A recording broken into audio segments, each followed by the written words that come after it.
Hey guys, Nick here, one of the founders of Oceanus Gaming. Just a little intro, a quick video about ourselves and what we're all about. Shout out to the other two founders, Khan, aka Sean, and Alex, aka Fatal. Just a quick little video on everything that we're about, who we are, and the org. Shout out to the Smite guys as well, the Combine, and as well as Smite Little League. As you can see, I'm here at the headquarters, downtown Toronto. Hopefully this is where we get our gaming houses here, and get all the grinders out. Just a little background about us and what we're here. We want to support all the players that we contracted, as well as support them financially. Any commute, anything we can do for them, that's what we're about. If we can get their foot in the door in the pro scene, that's our work, and that's what we're happy about.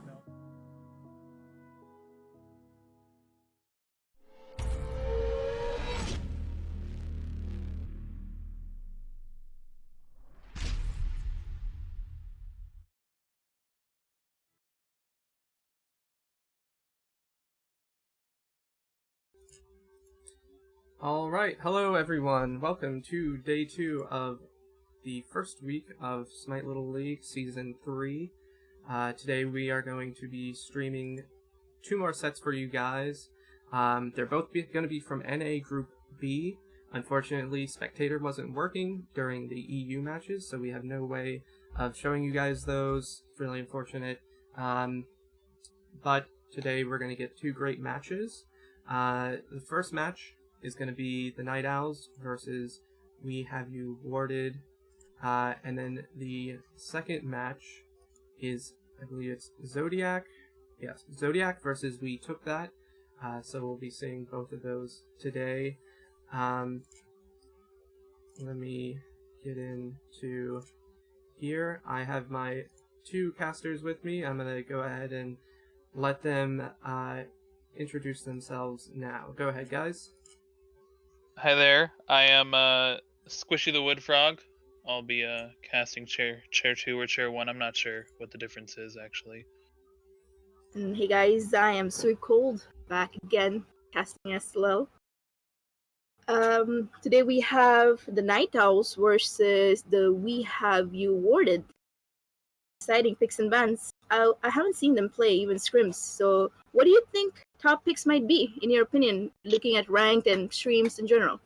Yeah, I'm excited to see these guys play. I think some of the top picks right now at a higher level of play, generally we're seeing a lot of ADCs, be it Freya, AMC, Kronos is another popular one. That might all change after the mid-season patch, but down at the lower levels, I think some of the more pub stompy picks such as King Arthur and Neja are going to be top picks in these games. Mm-hmm. Speaking of pop stompy, do you think even if they're lower level teams in a way, but since they are all in comms, do you think they're more prone to getting pop stomped than the regular, or they can kind of salvage the game? What do you think? I definitely think it's less prone to getting pub stomped, as one player carrying the game, just because even if they don't have synergy, they're at least all communicating. Everybody knows what's happening on the other side of the map, whereas you might not have that advantage in ranked. So I don't think there's as much potential for that to happen, but it can definitely still happen. Any one of these top picks in the meta right now can be overwhelming for everybody. There we immediately see for Night Owls, they have King Arthur locked in, along with Najan.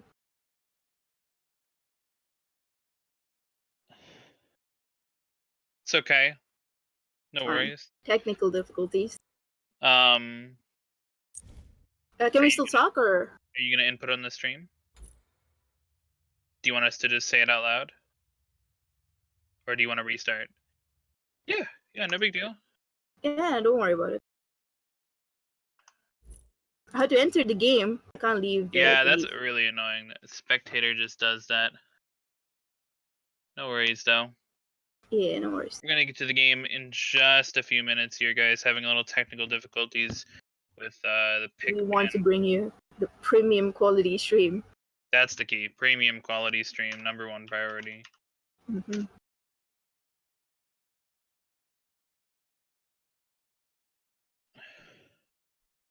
So they can't hear us. Oh, they can hear us, but they can't hear you. Okay, Oh, I'm ready. Well, I'm on the I'm not okay. ready. I'm not ready.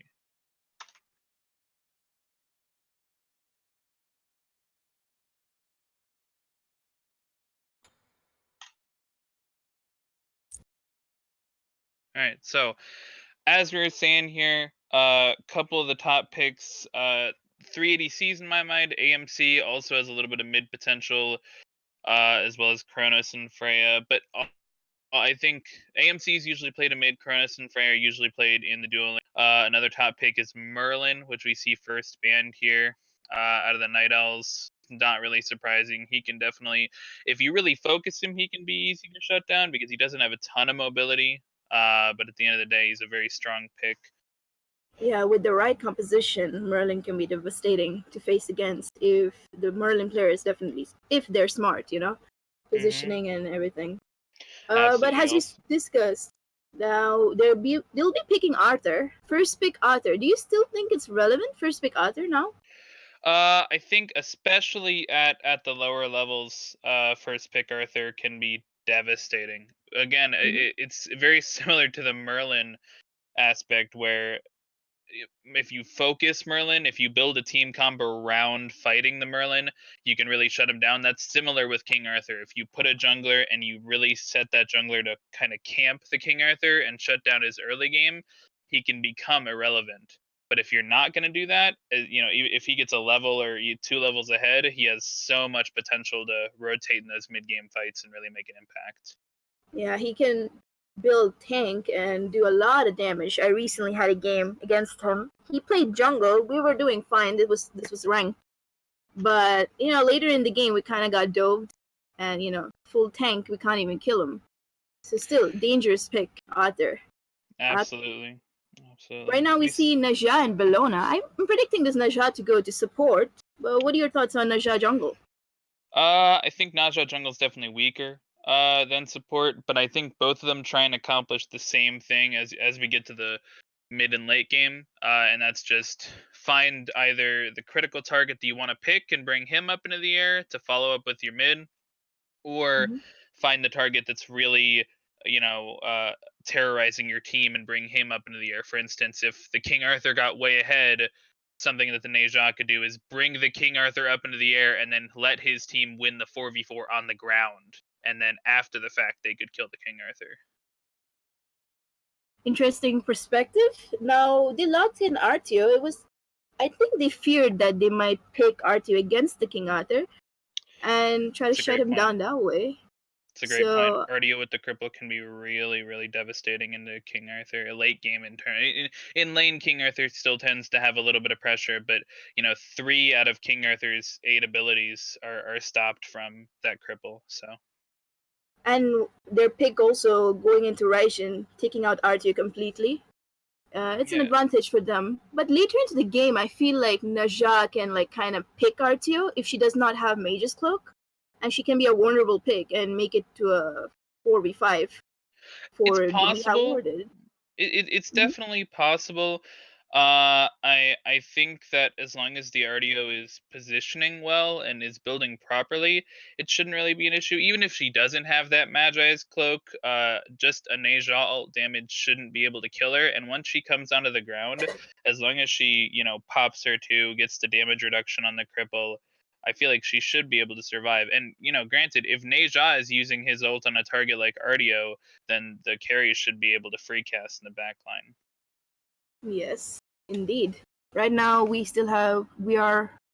have awarded still have to pick their mid and ADC into Arthur and Artio. Which squishies would you rather pick and try to be safe against while doing safe damage? What's the first 2 things that come to your mind in mid, for example? Well, for me, it's Agni.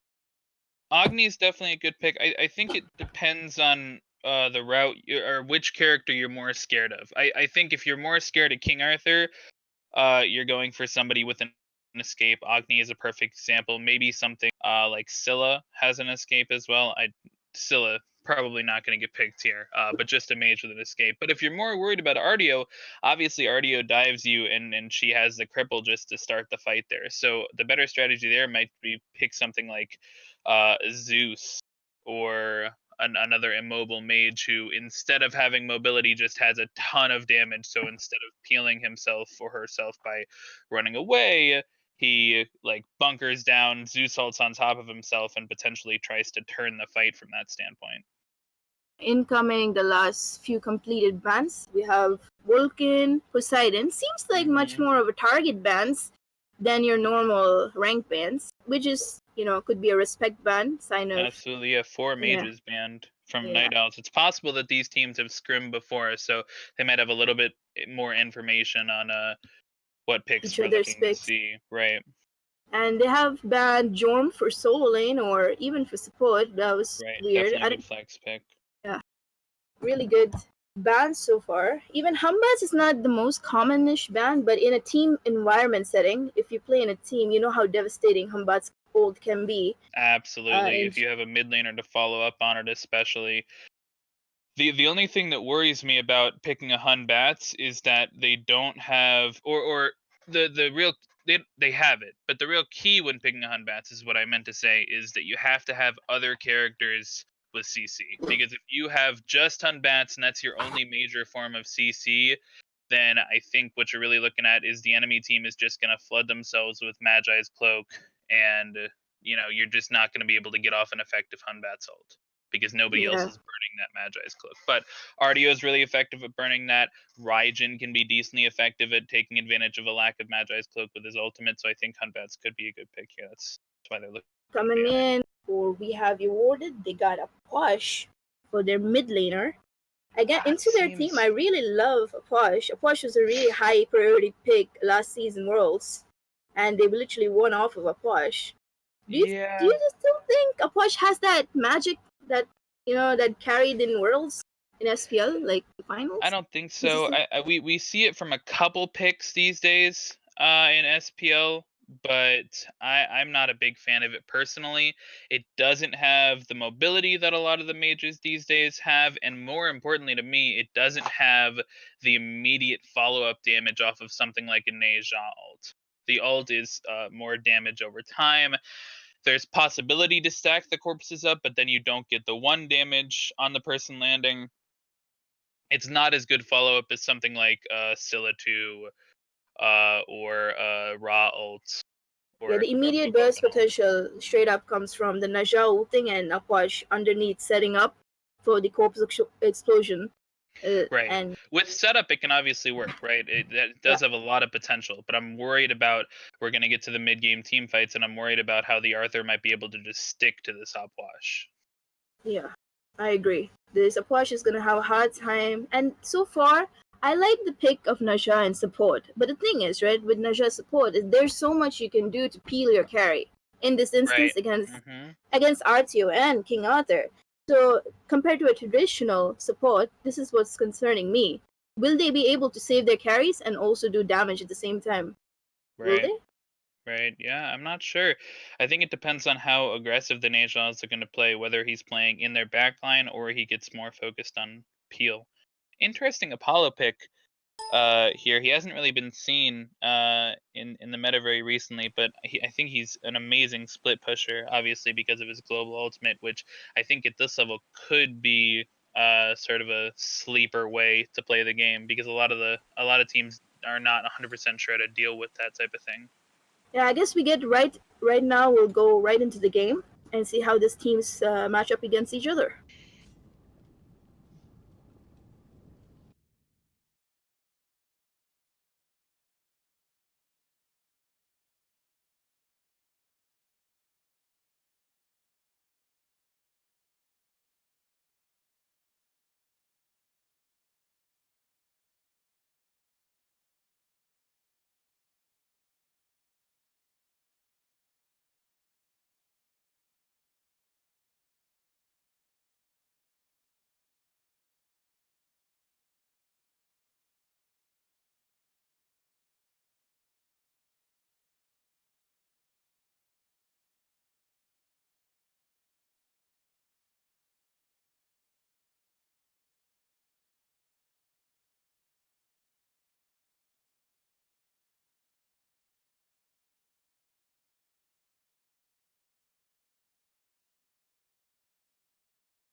Welcome back to the game. We have Night Owls versus... Oh god. We have You Warded. That's the team name, I remember.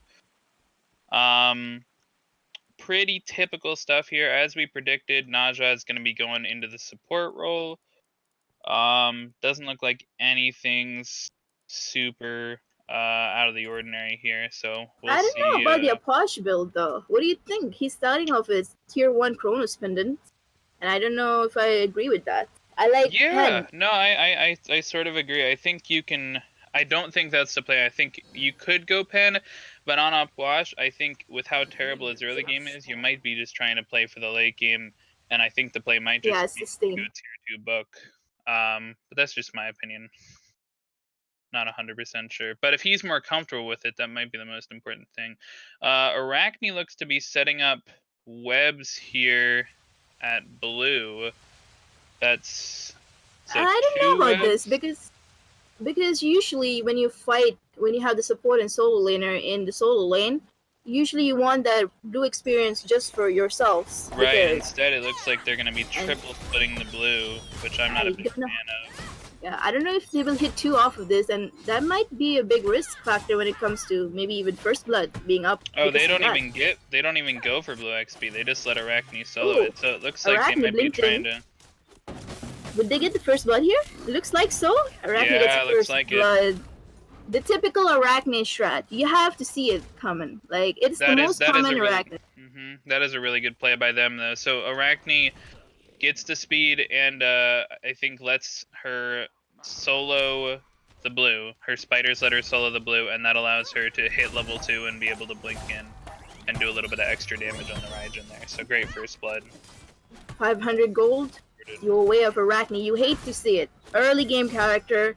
Really devastating when she gets ahead early, and it's really hard to stop her. So how do you think Night Owls propose to just stop her steamrolling? Because right now it only gets worse from here. Right. I think the key is really to just not take fights. A lot of Arachnes kind of have their downfall of they get a little bit overconfident with their steamroll, and they take some fights that they maybe shouldn't take. They're a little bit too aggressive, and I think if they're able to take advantage of that with maybe the Serket CC punish or the Raijin ult and the taunt under tower, something like that, they might be able to punish and slow her down. Looking at solo lane, it's just the pillow fight over there, but the blue team is looking like they got a heavy beating against Naja and Bologna. Yeah, it looks like expected a little bit. Securing the totem there. Both junglers over here on this side of the map. Serket might be in a tricky situation, but she jumps away. Now Ardia is up there. Manages to dash through. Good taunt for the peel on Serket. They looked for a play there. Very ambitious, but without health and a little bit of mana just for 2 combos. Really risky to go in. But thank God she got out, and yeah, that's pretty much it. Both Serket and Ardia using their escapes, able to be pretty safe there. Still a 3v2 over here. I'm not sure why Arachne chose to triple split. I think they're calling for the speed imprint. They might be. I wouldn't be surprised if they went to it, but I think they would have to full commit, you know, all 3 members of the team go over there for it to happen. Looks like Neja is trying to get these back camps, which seems like a good idea, but I think that Serket was a little bit slow on backing and deciding what to build, and if she had been faster... I think she might get caught here, actually. Yeah. Good rotation by the Ardio. With this root and the Serket damage might be able to good punish. I was about to say Serket was a little bit late to her speed. If she had been on time to her speed, she would have caught the Naja there at the back camps, but because of the Ardio's rotation, they were able to catch him anyways. So great punish there. It was completely greedy by Naja to go for those back camps without the presence of the solo laner to assist her this early at least. Yeah, no help, no vision on the enemy jungler. It was very risky by him. But, you know, then again, just 1 kill. Looks like We Have You Warded is still about 700 gold in the lead. Looking at their jungle, their red is spawning for We Have You Warded. They're going for it. Your typical farming pattern, red to lane. And there might be a fight in middle lane. Let's see. Looks like Serket jumps in on the Naja. Wow, good combo. But Really good. Arachne's just able to take advantage of that. As we know, Raijin is very immobile in his ultimate, and I think he had his dash up, but because he chose to ult that, unable to escape there. Yeah, both junglers claimed each other's mid laner's life, but at the end there, maybe they called No, Arachne to that be was more Naja. aggressive. Yeah. The Upwash was Naja. actually survived. Naja was the one to fall. Oh, interesting. 0-2 so far, but I mean, you're trading a support for a mid laner's life, so definitely advantage to we have you warded for sure. Yeah. Interesting start. We see the Golden Blade for Arachne. I feel like this is it. Like Arachne is definitely more popular with it, but some Arachne players choose to do this, and some Arachne players don't. What do you think about it? Personally, when I play Arachne, I really love Golden Blade in general, but I also see other people go for Hasten Fatalis, which I don't agree with because the 3 already has an embedded slow. You just have to hit it, and Right. if you do it early in the early game where she's more prominent, it's really deadly. So, but if you were to miss it, it's a shame, really. But right now, Serket seems like she might get caught here if she's not careful. Patting through the jungle into the wave, looks like she is safe. But I don't know about this Naja being behind compared to the Artio. Yeah, Artio does not have completely much agree. consequences, right? She doesn't have an ult per se, compared to a Naja whose ult might be prominent to get a pick or two, right? Depending if she hits it. So what's your thoughts on that? Like, from being No, behind. I completely compared to- agree. A Naja is obviously an assassin and support role, and just in general, those rely a lot more on being even or ahead than a typical support. Something like a Geb or an Artio can definitely do things from behind, but Naja from behind isn't dealing the damage that we're expecting from him, and before he hits level 5, he obviously still doesn't have his ult here. Indeed. Looks like he Here's come a- in, looking to fight here. Arachne's here. I think she has Blink. Doesn't choose to use it. Yeah, it doesn't look like a ton of follow-up. Looks like the minions actually body blocked her spiders there. Yeah, this So minions didn't get ate the out stun around Nerdio. the spiders. Nothing going on in the dual lane. ADCs are just farming as usual. Yeah, just some pretty typical boxing. Right? I think Nasha might be going down here, actually. See, there's a whole rotation coming in. Let's see Yep, if 3v3 they will be fight. able to. No, barely survives by an inch of air. Will they be able to clean up? I think this Artio is going down, actually, with no mana and health. That was Good a attempt really, by the really Serket. good. I think the God, man, I'm really bad with team names, I guess. I think the Night that's fine. Owls made a mistake there. I think they should have been able to clean up that Naja, but after that, we have Warded come in, and even though it was a 3v2, and they were on the 2 side of it, all of the blue team's cooldowns were down, so they definitely had the advantage in that fight, and they made it worth it. Yeah. Naja beautifully baited, juked a little bit here and there, which saved her life, so that's really good. Interesting rotation from the Upwash here. I'm surprised he may not have had mana for the ult, but I think if he had ulted there, he probably gets the kill. Very low and no mana from King Arthur. Looking at the map in general, it seems like this Upwatch is winning against this We have a speed invade. Raijin. Looks like Raijin gets sashed. He's able to dash away, but they do lose the speed buff, unfortunately. That's good recognition from the Arachne that the Serket had to back after that fight and was able to take advantage of that. Naja has Indeed. finally hit level 5 here. Could You need to potentially be go careful. in and dive the tower. Serket jumps in. That's really questionable. But it worked out. She baited out the ult, but Arachne is walking yeah. in. Oh, Arachne hit one walks more. in and is able to get out. I think all that was both a mage misplay by ults. Raijin. I think if Raijin had used the taunt part of his ult and taunted Arachne back in so that she was taking tower shots after she had damaged Serket, I think we might have been able to see a kill there. I don't know about this Artio though. Like, I want this Artio to already start rotating to mid because I there's mid completely agree. presence. I completely agree. She's Because overstaying in. Yeah, she's overstaying in solo lane. She's taking valuable farm from Arthur, who would do greatly from ahead. So she's better off trying to save this Raijin who's already having a hard time by looking at this tower, as you can see. And hopefully she soon rotates over. Yeah, and you can see the level difference here. Obviously, in the solo lane, King Arthur's 2 levels down to Bologna, but Artio is a level up on this Naja. But again, the level 5 tick up for Artio doesn't matter nearly as much as it does for Naja, so I would almost say that they're on the same level right now. Apache barely survives, but Apollo ults into the Raijin. Raijin goes down here. No one else.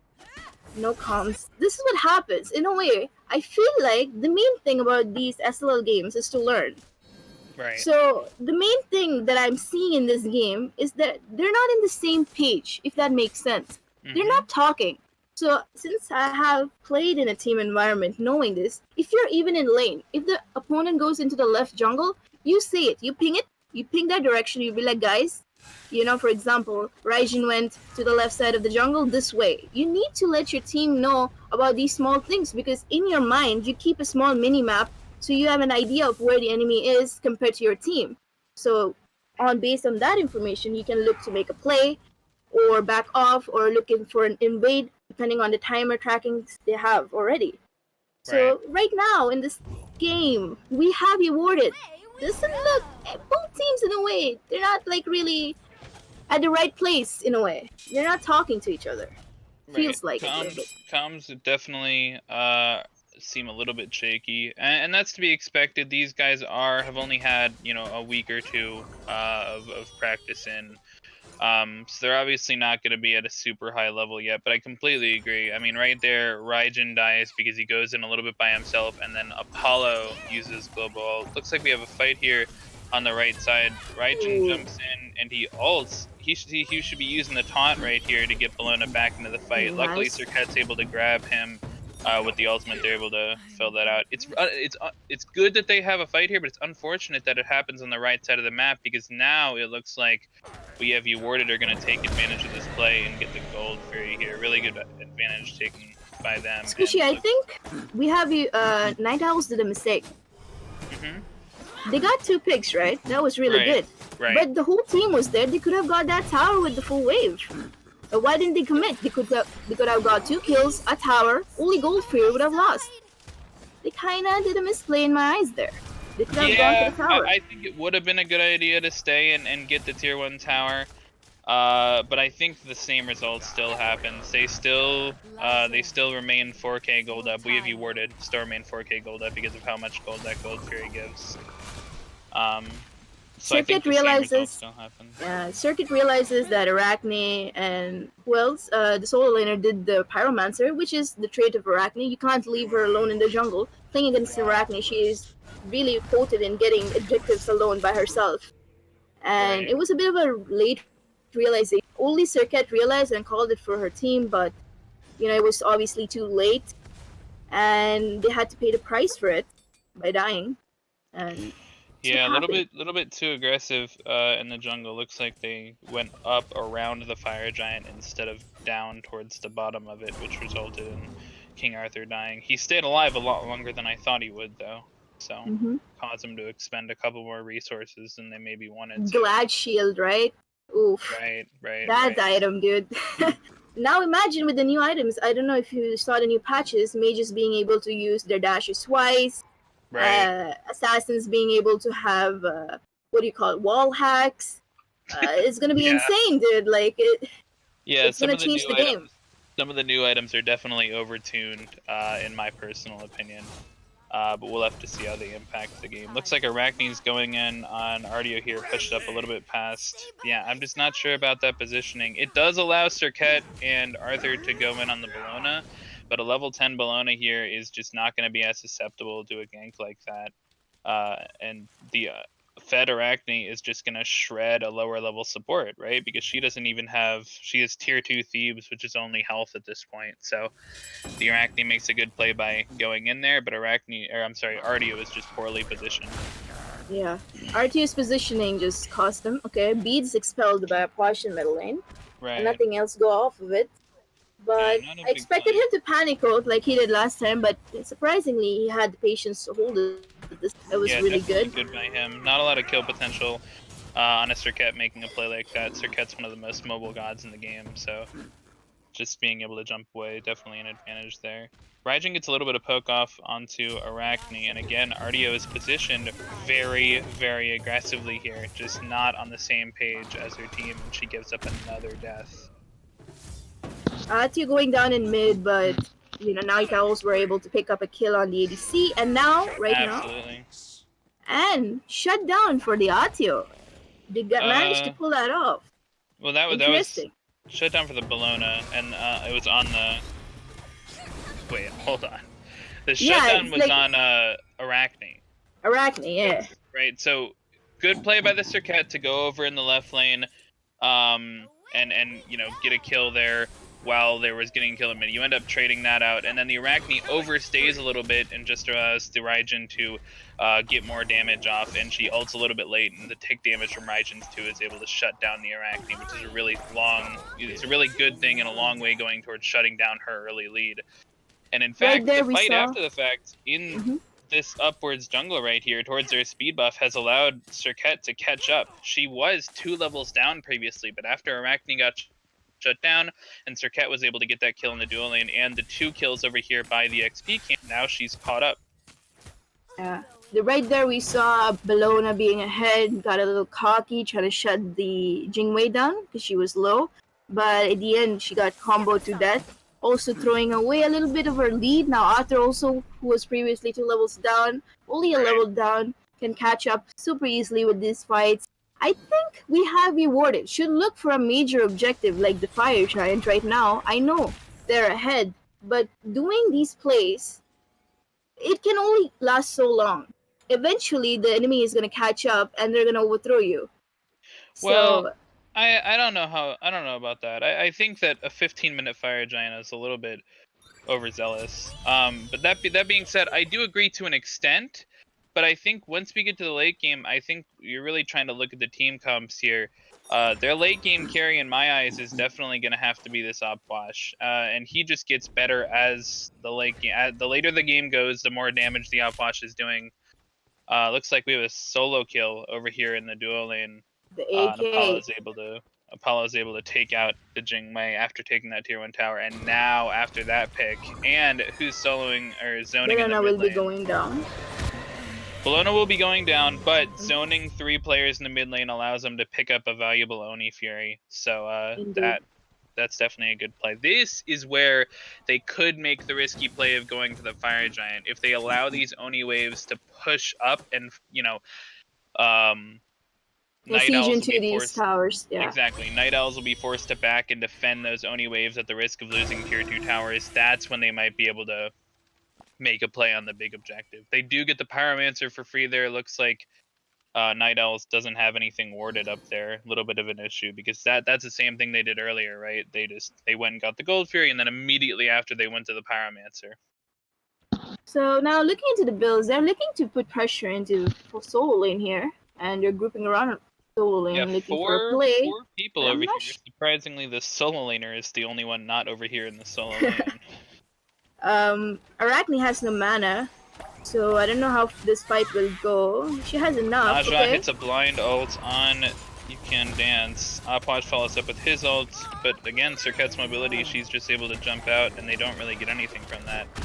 They do have their ADC over here, so they might be able to get this tier 2 tower, but without the fire... Oh, that is an Oni wave. Great play by them. I didn't even realize that the Oni wave had already gotten there, but for them to go in on the Oni wave allows them to get 75% of that tower's health. So yeah, along with the Push ult is the ultimate zoning ability in the game. It's one of the biggest ult. And here, Apollo gets caught out. Will he be able to get out by ulting? I think his ult might be down. I think he is going... Oh, okay. Almost missed it. Yeah, unfortunate. And Bologna jumped in trying to peel him here. But he's gonna take a fall for it as well. Looks like Naja comes in. Yeah, that's obviously he should just get out. Doesn't really have much of a chance here with this. I think Naja here also will bite dust. For we it's have definitely possible. Here. Slow from King Arthur here, just doing a little bit of damage, but his team's definitely sore. Raijin dashes in next to an Arachne. That is a risky play. He gets his beads expended and his Aegis. Yeah, I'm not a big fan of that play at all. It's possible that he didn't know the Arachne was there, but jumping in aggressively when you don't have any knowledge of where she is I don't know. Because at no point you're sacrificing your mid laner for the support is just not a good trade. I don't think the aspect of sacrificing was the play here. The idea of killing this lone Naja with the whole team was right. But I think the Ryzen's team, Night Owls, kind of failed him by not really CCing the target. Not so like Arachne even beats for the kill. It was too close for him. It was too close. Like Arachne does, of course, melee damage, and Right.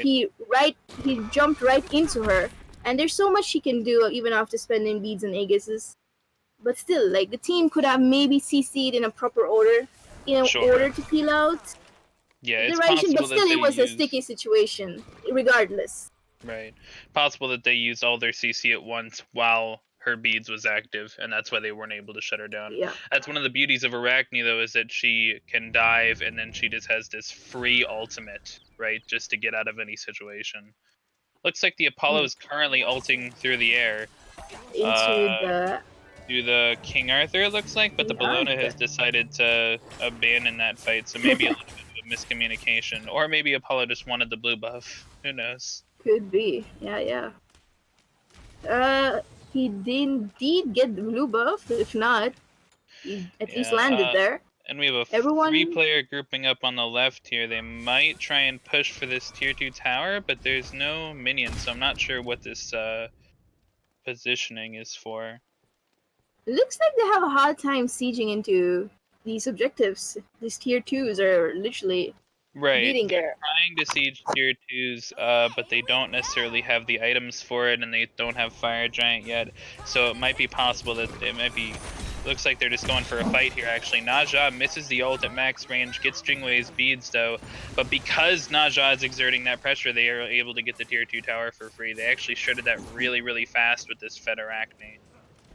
Severe mixed comms from Night Owls. They should call in the Arthur to come and support this. These tier 2s at this time, at this 20-minute mark, cannot be afforded to go down without a fight. I completely And they're agree. literally having no pressure in their own tier 2s is really, it's not a really good sign. So right now Arthur should still rotate. He's still on solo lane. Right now his team is getting mashed. And Bellona escapes with a little shiver of health, and they still manage to get tier 2 mid. Yeah, I mean, Tower right as now well. they're just playing so much more organized. We have you worded is because I mean, no matter how, no matter what the levels are, no matter where the builds are, at the end of the day, they have a grouping of 5 people, and in no scenario, either on the left tier 2 or in the mid tier 2, did Night Owls have a grouping of 5 people. It's not entirely King Arthur's fault. I agree with you; he should have rotated for sure. But I think that in the left tier 2, there were only 3 people there. There was another in the jungle, and then in the mid tier 2, all 5 of We Have You Worded's players got there before Night Owls could position properly to react. Yeah. What I mean there is, like, I know the Night Owls are kind of behind, but at the same time, only getting tier 1 for 2 tier 2s, that opens up the map, like, exponentially. It gives so much pressure to We Have You Worded. And it Right, just and gives it's such more. a gold lead as well. Yeah, and especially when they have a character called Apollo who has also global presence. Even Jingwei does to a certain extent. That's getting out of her base till the Phoenix line, but it's not as prominent as Apollo, who can like put pressure into like literally anywhere in the map, depending. So right now they're attempting the Gold Fury, the Primer Gold Fury, which gives you 7% mitigations. Now we can see Circuit exert into the Naja. Will Naja fall here? Yes, Naja bites the dust and the ult against the tower, but Jingwei pushes in a little bit too far and makes a waste of her Aegis, in my opinion. I think she was dead anyways there. Apollo's looking to ult in mid here, probably. Oh no, looks like he's turning around. He's just flying right now. He's just enjoying himself. he's chilling. He's up in the air. Right there in that moment when they were having a Gold Fury fight in the corner, they had a mid fight where Aposh spended all his relics, his Aegis at least, in the hopes of getting his ult, and he was surrounded with Raijin, and also I believe Arthur was there, Right. who almost the fight went positively to Night Owls, but in turn, since We Have You Worded were ahead, they were able to sustain that damage they were doing with the base protections generally that they have got going on. Not by so much, but itemization wise also, like even a little bit of power in mages, right? It hurts you. So compared to having the equivalent of less power or no power. Right, And for sure. looking into the builds, the both majors are going to a similar path of a style. So Yeah, what do you almost think of exactly the this same. Divine Rune on Raijin? I think it's almost necessary. Bosch heals so much from his corpses. Apollo has lifesteal. Neja heals off his 2. Bologna has Berserker Shield. Arachne heals off her 1. Every single character on that team has healing. So Right. a Divine Rune cannot. I think it's almost necessary in this case. I'm in fact surprised that Serket hasn't gone a Brawlers. Interesting. At the end of the day, Serket Herald is almost anti-healing, right? Right, that's true. Herald is. Serket does Yeah. have anti-heal built in. That's a very good point. I'm a little bit So surprised by the shifter shield here from the Serket, given that she doesn't have a ton of power to follow it up with. Looks like she's maybe trying to dive the back line, get her ult off, and then, get out as she goes below that 75% health threshold. yeah, for sure. Looking at the builds right now, we can see like Bologna has brawlers. So usually uncommon item to build in solo laners. Usually you go hybrid Yeah. builds, health items, or even auras. I don't really like this brawlers on this Bologna, but what do you think? I think it's a little bit too much damage. Well, hold on. We have a firefight here. Looks like they've Fire started Giant's the being fire attempted. giant. Bologna has gone into zone. She up downs, but then she backs right up. A little bit interesting. Apollo is ulted to zone. I think but that ult is hitting the fire giant. Blue Ooh. team is able to steal it away and get a kill. Trades out their support for it, but they get 3 kills on top of stealing the fire giant away with Raijin ult. That is a massive play from Hexer. Massive turnaround for Night Owls, and the circuit ult actually spread to the Apollo after she ulted. And that also ends up claiming his life at the end. Apollo overstayed his welcome there. He shouldn't have been there at all. He should have booted as soon as his team hit the ground. And right Completely now, agree. huge turnaround for Night Owls. We saw they barely had a tier 1 for their own name. Now they'll be able to claim all of the towers, and look into extending their lead. But they get the tier 1. I'm not sure what they can get off this, really. I think the key should just be to back, use the gold you just got from that team fight, and then come back. They're all pretty weak here, but they should definitely look to siege tier 2s here. Talking a little bit more about that fire giant fight, that was, I think, a real, great play. That was a really good Serket ult that spread to everybody. It was a really good Raijin ult to steal, but I think it was more a misplay by Bologna that really cost him that. Bologna is supposed to be outside of the fire giant, really focusing on zoning the enemy team. But, I mean, she walks out of the fire giant, she up downs and only stuns the RDO, and then she walks back in and just kind of looks at the enemy team. And they're really relying on the Opwash to secure, and so it only comes down to Opwash secure versus Raijin secure, and Raijin was able to come out on top. For me, I saw a sense of hesitation in that fire giant fight. We have rewarded. We're like, yeah, guys, we are ahead. So try to beat them into the pit. But little did they know, they took long in deciding that fire giant was already half health because the Apollo was hitting it, and the Nasha was really staring at the opposition more than even trying to CC or go in or out. She was watching, and in turn, since the fire giant, he was taking the aggro, he took more than he bargained for. And I think we have rewarded underestimated the damage Itals could do, and right now we can see an engagement coming in from a push ult, and R2 goes down, and right now Najal also bites the dust almost. Apollo also goes down along with. Ooh. Damn. Big fight there. I lost my words because they just wiped out a fire giant team.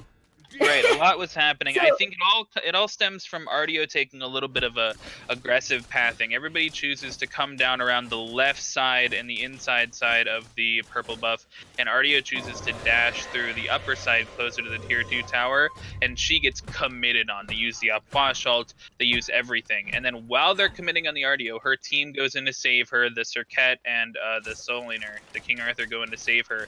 But while that's happening, Arachne makes a fantastic play, blinks past everybody committing on the RDO and just 1v1s the carries. She's able to get a double kill in that fight, and it was just I think it was great play by Arachne, but a little bit of a misplay by the RDO and the rest of the team that results in them losing their fire giant and get nothing. They get 2 tier 1 towers off of that, but they don't get any tier 2s, and they lose the gold fury.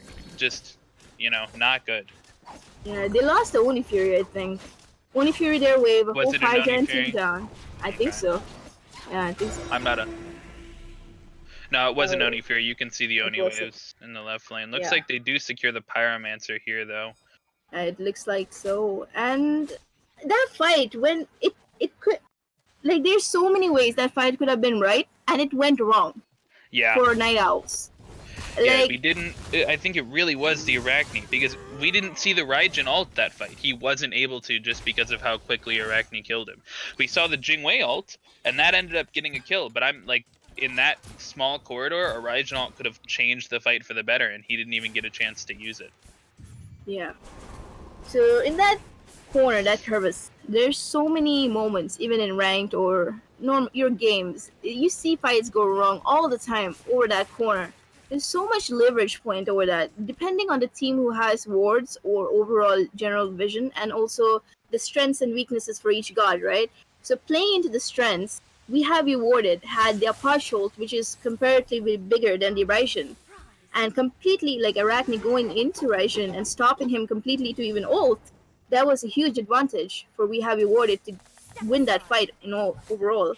Right now, they seem like they're grouping up again for another attempt. Do you think they will throw Right. it again? Or did they learn from their mistake? I'm hoping that they will learn from their mistakes. Bologna is very close to full build now. Not to mention, Bologna has a Frenzy, so their ability to shred this enhanced Fire Giant, and they have a Primal Fury. So I really do think that they should be able to just melt this. I mean, right now, they should just start it. The Night Owls are not in a position to contest this at all. The lack of vision is the reason that they're kind of hesitating, but at the same time, they can see the Atio walk in and not the rest of his team, but so I don't know why they're hesitating to go on to this. Yeah, they are really hesitating. I think they think that the entire team is around this XP camp, but in reality, it's a 5v3. Looks like they might be. They do a little bit of poke to the RDO there, but not enough to commit into a fight. They did have ward vision from both entrances for we have rewarded, but still decided not to commit to this fire. Now they started out. Right, they started now. But right now, Right Owls are slowly getting into position. Yeah, they're not doing this fast at all. Bologna's not making use of the frenzy here. She's just a little bit too far pushed up, takes about half her health, 25%, and so they get off of it here. Yeah, I mean, just seems like they're not communicating super well. Really, the Naja should be the one to either zone or, get an ult off here that they can really capitalize on. Yeah, I feel like they're being really... Bologna ults in here, gets Jingwei beads, but she's completely alone in the backline. Her players come in, Naja hits an ult, and Raijin ults after that, looks like a double kill here, and Raijin jumps in as well. Jingwei's able to get out on a sliver of health, and that's just, again, that's what I was just talking about, is just a lack of communication. Bologna ults in completely by herself. And granted, it does end up in, Naja does hit an ult and almost able to kill the Jingwei there, but Raijin hits an amazing ult right after that. So I'm not sure why the Bologna went in there. They made use of it what it was. They ended up getting one kill and they got Jingwei beads, but just a really unnecessary engagement, not planned out. The initiation was from Bologna was fine there. Right now, we have rewarded. Yeah, they overstayed there. They shouldn't have been there at all. They just got super greedy for the wave. That was not the play. That much I can tell you. I think Night Owl should look to get the Fire Giant and look to start pushing these Phoenixes. Yeah, completely agree. Minutes. The only thing that I can see that might be an issue here is the Apollo global ult. The question is really whether or not he's going to use it at a base and try and come in and steal this Fire Giant. It doesn't look like he will. Let's see if we have rewarded, we'll get vengeance on the Fire Giant if Apollo decides to ult for the steal. It doesn't. And by the way, this is the better Fire Giant, the enhanced version. Fire Giant, which gives you much more regeneration, and also it gives you 75% backdoor protections compared to the other one, which has 50, I believe. I think it's 50%. I think it's 50% on enhanced, and it's none on regular Fire Giant. I'll make sure to check after this game. Yeah, I think it's 75 on enhanced. But regardless, it reduces some of the backdoor protections, makes it a good bit easier to siege. Yes. So they do need to get this tier 2 tower here. Arthur has to back to defend minions, but it looks like his Phoenix took care of that for him. So now I don't think that's the play. Arthur shouldn't have been there at all. They should look Yeah, I to completely push the agree. towers. They should look to Oh, push and the Jingwei towers. takes really bad pathing here. Luckily, she doesn't get caught out fully by Arachne because she's able to dash away, but she took the pathing and Arachne was doing the speed, so luckily she was able to... Jingwei took the path that Sir Cat should have pathed. And she ended up almost paying the price of going down, but at least they had the just to back up and respect the damage of Arachne.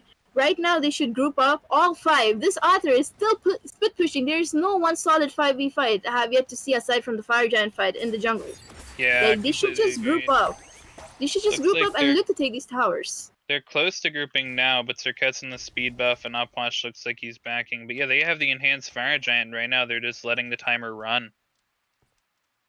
Yeah, I know you would love to get some mid cams, but it's 34 minutes in the game. You don't want to really waste any second of Fire Giant. Right. There's some teams who are eager to use that Fire Giant and end up giving it up, but there are these like these type of teams who just take their own sweet time. But this will cost them the game eventually. The longer it goes, because the longer it goes, the death timers are obviously higher, and one person going down can result in a steamroll of other players going down in the member, and eventually that leading to the end of the game. So they should not look to drag this out and use their opportunity to look and push with this Fire Giant. Like, they should group. I don't know what they're still doing. Yeah, they're just playing really, really separate. I'm not 100% sure what their game plan is. Taking a look at the builds here, I find it really interesting that Apollo has chosen to go Kins and Crit. That's kind of the notion that those two, that item combination is just generally bad. What do you think? I like Crits and Chins. I don't know, like, it still works good. Like, I like critting for 1,000 and killing my opposition in 2 hits. Like, who wouldn't? But at the same time, it's the consistency of the crits, right? This Deathbringer is not as valuable to Apollo compared to Jingwei. For example, Jingwei already has inbuilt looks like crit. Arachne might be caught out here. She's up in the second half of the lane. And Circuit gets a good pick on the ADC, and slowly, Arachne is still behind the team. They should look into committing Raijin prematurely ults in the hopes of catching Arachne, and that goes down on CD. Able to ult out. Unfortunate that they weren't They should keep chasing this. This is a really good fight. Okay, ooh, that was a smooth blink from both sides. I think Circuit might get caught out here, but if they can kill Bellona, that should be game here. Keep chasing. And the ult spreads to Naja. Naja still has ult, I believe. He should just... Oh, no, he doesn't. He used it there. He just missed. Yeah. They should push. Yeah, they should. They should definitely Arthur push. just came from the middle lane. He didn't push the mid wave. Dude, oh my god. Okay. Yeah, he just wasn't in that fight. Yeah, he wasn't in the fight either. They still managed to win that. They get a pick on the Apollo. He's a little bit too far pushed up. They force Arachne out. They force Arachne blink. It's definitely a massive win for Night Right now, the tanks Arthur should just go in. Just go in, tank. Yeah. Like there you go. Open up the Fire Giant. He ults up Wash. See, I don't like that play, right? Because as soon as he ults, as soon as he goes up into the air, he's no longer tanking that Phoenix. And so what he did was he ulted the Upwash, and Upwash beads immediately, but that Phoenix is now targeting his Raijin. And Upwash is just able to turn around and kill the Raijin, and all 3 of the other players are forced into this awkward spot in between these 2 Phoenixes, and Arachne is able to just clean up. Which, just not to be missed, his team was already low. The RTO was low, and also the jungler was already low health. I think it was just a misplay. Yeah, absolutely. Yeah, I think it's just an oversight. It's a lack of experience. I think it's just a lack of experience on how the Arthur ult works, and they just forgot it, or in a way. I like the siege attempt by the red team right now. They're going in. This is what they're supposed to do. I think they just can end up game off of this, really. Yep, they should get the Phoenix here. Interesting that we are... I don't know if they go for the end here. I'm not sure. I think they go for the end. I think this is it. I think we have the awarded. frenzy here. Yeah, looks like they are gonna end the game. They still had all... I totally forgot. They still had all their ults up, and Bellona still hadn't used the frenzy. So definitely a good end from them. That was a ping pong of a game. Yeah, yeah, it was. Fire Giant steal. early in the game, but they weren't able to make good use of that. They lose a team fight over on the left-hand side of the map, and then they managed to win another fight over by the enhanced fire giant and take that. But again, they try and siege a phoenix this time instead of a tier 2 tower, and it's not just because of the Arthur misplay. Everybody else was weak, so maybe they just should have backed off and healed. But they choose to go in, and Arthur needed to be the one to tank there, and he stops tanking. And because of that, after everybody's respawning right there, everybody's respawning, and so it was just it was they needed to be able to leave that siege at any moment in time, but them being forced by the op wash ult to go into that little corridor there just had Arachne had a field day with these low health targets. And at the end of the day, like Arthur shouldn't have gone for taking a fight. I understand the concept of trying to kill them so they can end the game, but they Right. were full health compared to the Arthur's team. So it's really Exactly. important that the important aspect there was to take the Phoenix and get out, because they wouldn't have been able to end anyway because the respawn timers were not favoring them. So they could have looked to back off, take another tower. That was the most deciding factor. There were many deciding factors, but each team, the factors were usually in the middle of the map, so they can't really go in. And at least two or more people survived here and there, so they were able to hold on to a potential siege that could end the game. But after the game goes on, after like 30 minutes, right, deaths like that is really prominent, and its timer is so long. Like once your tank goes down, your carry is like complete. There's no one to protect them. So like running them down and just winning the game off of it. That's what happened. That's Yeah. how we have awarded one. And we Uh, will. Close game for sure. We'll take it to the next game's picks and bans, and we'll be right back with you shortly. Yeah.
Welcome back. After a game 1 win against Night Owls, we have ended up in the second pick slot here. So these are the picks and bans for game 2. Oh, wait, first pick slot?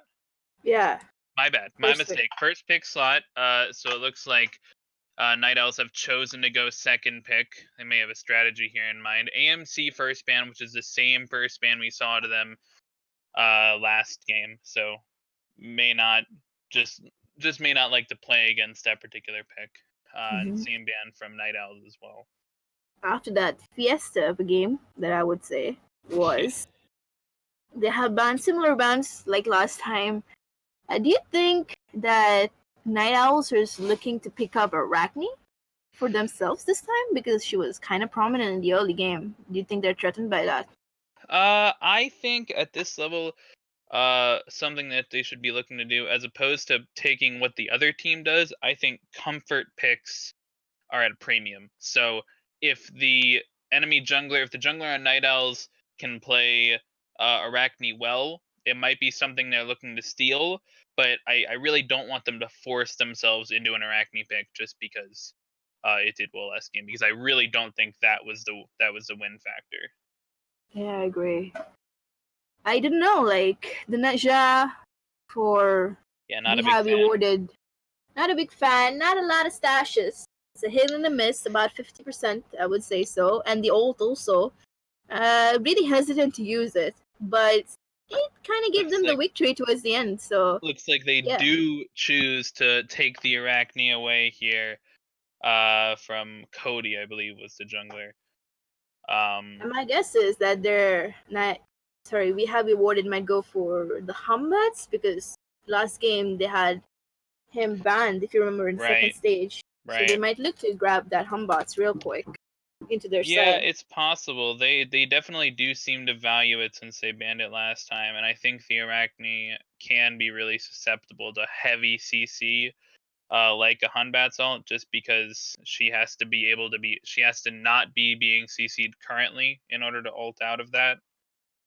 So I think it could be really susceptible. It surprises me that Night Owls have chosen to go back into the King Arthur after its poor performance in game 1. Poor performance and lack of presence, if you would ask me. Yeah, I think that's less of a pick thing and more of a player thing, to be completely fair. Yeah. But I mean, obviously King Arthur's a strong pick. What I'm really looking to see here in game 2 is for them to spend less time, the support to spend less time in the solo lane. Both solo laners, while they were similar levels to each other, they were both really under-leveled compared to the rest of the players in the game, and I think that's in part because, the supports just spent so much time over there. More so in Night Owls like lane, because Atio last game stayed there for almost the entirety of the early game, which is not really the play. You just stay there for the pressure to get blue, then you look to rotate to mid, then also back to duo a little bit, keep moving around. You're basically a second jungler, this split in a way. That early in the game for sure, and that's exactly what Naja was looking to do. Unfortunately, he fell twice early, but I agree with his path more than the already is. It looks like AK-47 has decided to pick back up the Apollo here after soloing the Jingwei in game 1. And Night Owls look to pick up Athena to counter that global presence by the Apollo. Oh, great point. Athena does have the global presence. I'm really looking for them to pick up a big damage follow-up mid laner to like do damage off of this Athena. Something like a Ra or a Scylla or a Thoth or a Kukulkan, anything that can really follow up off of this Athena taunt, I think could be looking to make a gameplay change in game 2 here. Yeah, with Athena combo, it's a really good ban to ban, Poseidon per se. It's a really good combo in the sense of ultimates, as well as beads. Usually those are burned in 1 second if you see Poseidon in lane. And what I'm most happy about, and maybe biased too, the Zhongkui's team just wins, because he is what do kids call these days? Thick daddy. That's what. Bro, I play season 1 SLL. I carried with him. Okay, he's Bay, so he's just gonna win. That's all I'm saying. Like, I'm biased, but Zhonghui it's can on. definitely be a difficult guy to deal with if you don't know how to deal with him. He'll often end up going blink, one of the few mid laners that it's very regular to go blink on. And he'll just blink and he'll build a little bit more tanky than other mid laners, and people will be surprised when their normal amount of burst doesn't do as much damage. And so it takes a little bit of a different game plan to deal with something like that. But I think if Night Owls can adapt, it shouldn't be too difficult to deal with. I'm really interested in whether or not they're going to put it in the solo lane or the mid lane. Yeah, same. I'm kind of concerned, like, where are you going to put the Zhonghui? Maybe they strategically picked Zhonghui for, I forgot who played solo. I think it was S9 who played solo. Yep. So he seems like the guy who would dive in, seeing that Bellona performance, who just up, down, straight into them and Yeah, backing off. for So he sure. seems like a Zhonghui player, so it can go to him as well. Yeah, and But the Opwash playstyle is almost the polar opposite of the Zhonghui playstyle. Zhong's really looking to get in there and do damage, and Opwash just stays in the backline and throws out his damage. Night Owls going for their comfort picks on the mid lane, getting their Raijin. I like their Raijin. Athena combo, Raijin combo, Raijin 2, right, into the 1. It still melts people. Like, it's really, what you call it? A lot Stable of damage. to It's the really a lot. early game. He managed to get the shutdown on her. And the Raijin ult definitely does have solid follow-up into the Athena taunt. It's not the instant burst I was looking for, but I did like the way that he played the Raijin last game. I wish that he would use more of the other parts of the Raijin ult. The Raijin ult also has the ability to fear people and to taunt people back in, and I didn't see him use either of those features. It looks like the Zhonghui is actually going to solo lane with a Vulcan in middle lane, and this Geb pick, and Naja is going to jungle this time. What do you think of this Naja to jungle? I like it. I really do like it. I think that the Arachne was, if he keeps similar positioning from last game that he played the Arachne, I think he'll be able to use the Naja ult a lot more than we saw the Naja support using it last game. And the last game I saw their support, the Naja support was playing way more passive than I wanted him to be while he has a Naja pick. But if he's playing a Geb, I'm 100% for him playing as passive as he did. So I think that these gods in particular fit their playstyles much better. My concern is their front line. I think the Zhonghui build, because last game the Bellona's build was a little bit less tanky, a little bit more aggressive. If Zhonghui decides to build that same level of aggressiveness and not as much tank, along with the Naja not having as much tank, and the Geb chooses to stay in the back line, I'm worried that their front line might just be susceptible to getting shredded. I agree. Completely agreed. And now we have Geb for support compared to the aggressive Naja he was going for last game. I think this Geb will be a prominent pick again into this Arachne, because it's going to stop Arachne from steamrolling. And first thing, what's Geb good for? It's the cleanse and the shield. Right. And that's what Arachne hates the most, blocking her autos. She hates that. So maybe if Geb being in position to save their carries and in return turning on Arachne or making her expend her ult will be a huge win for team we have awarded. And let's get into this game and see how this goes without further ado.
And welcome back to Game 2 of Night Owls versus We Have You Warded. This time the Night Owls is going to be on the right side of your spectator UI, and they're going to be the red team.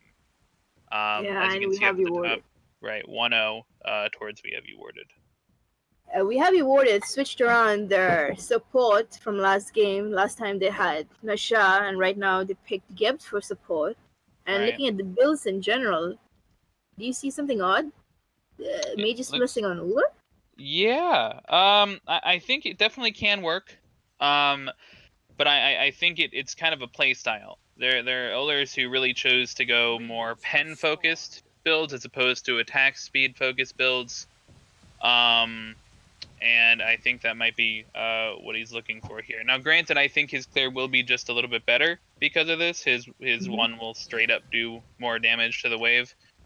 But we'll see how much pressure he tries to exert, because chances are, as the game goes later, he may lose the auto trade because of that lack of basic attack damage given to you by Hunter's Blessing. Maybe he can turn into Paul, and become godlike and hit all his abilities, and just pop him. That works too. Yeah, absolutely. He has chosen a lot more aggressive pick. Remember, he was on Jingwei last game, and he was the one getting pressured out. But with Uller, there's a lot of potential for him to bring the fight to with the Apollo. Yeah. Again, the supports decided to start in solo lane, typical 1v1 bash or 2v2 bash going on there. Right now, this time, we have awarded, since they ganked has Arachne in mid, you don't see that same style going for Night Owls. They are not really doing that with Arachne, more passive, looking for buffs and farm. It just goes speed to red. Or actually, I think it went speed to backs to mid to red, so not the same as what Neja did, but definitely not doing the other start. Remember the last game, the Arachne soloed the blue with her spiders, was able to get that early on level 2 gank, but using a little bit more passive playstyle, same build as before, and Arachne build is pretty standard in the first 1.5 items. So nothing to really look at there. Arachne looks to be aggressing a little bit, gets knocked up, gets sashed, and she beadses, but it's late. If she had pre-beads that meatball from the Vulcan, she might have been able to get away there. But just looked like she wasn't on the same page as her Raijin, because she did not get any help from Raijin there. We have you warded. I think even last game they got first blood. Don't add me. No, they did. Yeah. So looks like there's been enough boxing here in the dual lane that Uller hasn't gotten a chance to get his purple yet, and after that first blood, Naja is going to look to take advantage of that. Does end up getting the purple. Might get caught up by Arachne here. Depends on whether or not she can get the CC off. I think she's He's going slowed, off. He runs into the Uller. Yeah, just a little bit of a misplay. He might have actually been able to get out if he had run down the lane towards his Apollo. I'm not sure why he chose to turn around there, because Arachne wasn't level 3 yet. She didn't have her stun. She only had her 1 and her 3. So might have been a little bit of a misplay there. I do like him going for the purple after the first blood, though. I'm a fan of that play. He just overstayed a little bit. Yeah, looking at map presence and just taking advantage of the map. And staying there, I did not like it, because compared to Uller has the stun and is much more lockdown potential with Arachne and Uller compared to Apollo and Nasha. And without mobility, he shouldn't have looked back. If he kept running, maybe he might have a chance. But at the end of the day, I think Uller would have cleaned him up regardless. Yeah, it's possible that Uller just jumps in there and looks for the kill. Uller has a little bit of a lead after that kill. He misses the axe on Apollo, though, unfortunately. He might have gone in if he had hit that. It's going the same pace as last game. First blood goes to We Have You Warded, immediately drops it, and Cody gets a pick on to the Otta. Really good map presence and being in a location. See that happening. It looks like he's now ulted the Arachne. Doesn't take a lot of damage. Obviously, we're not too far into the builds here, but it looks like he might steal that blue buff away because of the pressure they're exerting. So I mean, the jungler is level 5 and the solo laner isn't. I see something wrong here. Can you pinpoint? Can you show me? Can you tell me what's wrong here? Usually it's the opposite. Neja was able to get that first blood over in the middle lane, and he dies at the purple buff, but he gets the purple buff XP, and then he comes over, and I didn't exactly see what happened. I didn't see the full fight, but King Arthur was the one that died, so it just seems to me that he was probably a little bit out of position and maybe took a fight that he shouldn't have. Then solo lane is going aggressive. I don't know anything eventful gonna happen here. It's just Supports gonna are be still over here 5 minutes into the game. 5 minutes is fine, I think. But more than that, after 8 minutes, if they don't rotate, I'm raging. That's all I'm saying. Yeah, I'm really looking for the rotation staff, and at the latest, as soon as they hit level 5 here. Yeah. The Gib and the Athena. I mean, as soon as you hit level 5 on Athena, if you're not exerting that global pressure, what are you doing? It looks like there's a fight over here at the Gold Fury pit. Arachne tries to go on the Vulcan, but not able to lock him down right there. Uller gets a little bit of poke off, but just a net neutral, I think. Apollo ults, and again, just seems to waste some mana getting back to lane because that fight had ended. A little bit unfortunate. Have to press B and go back to base. Yeah. Wait, he Looks didn't even like have mana Arachne pot. is able to get that kill. Looks like Vulcan maybe overstayed a little bit in the mid lane. It was a 2v1 while Neja was getting his speed. So good for the Arachne to catch up a little bit.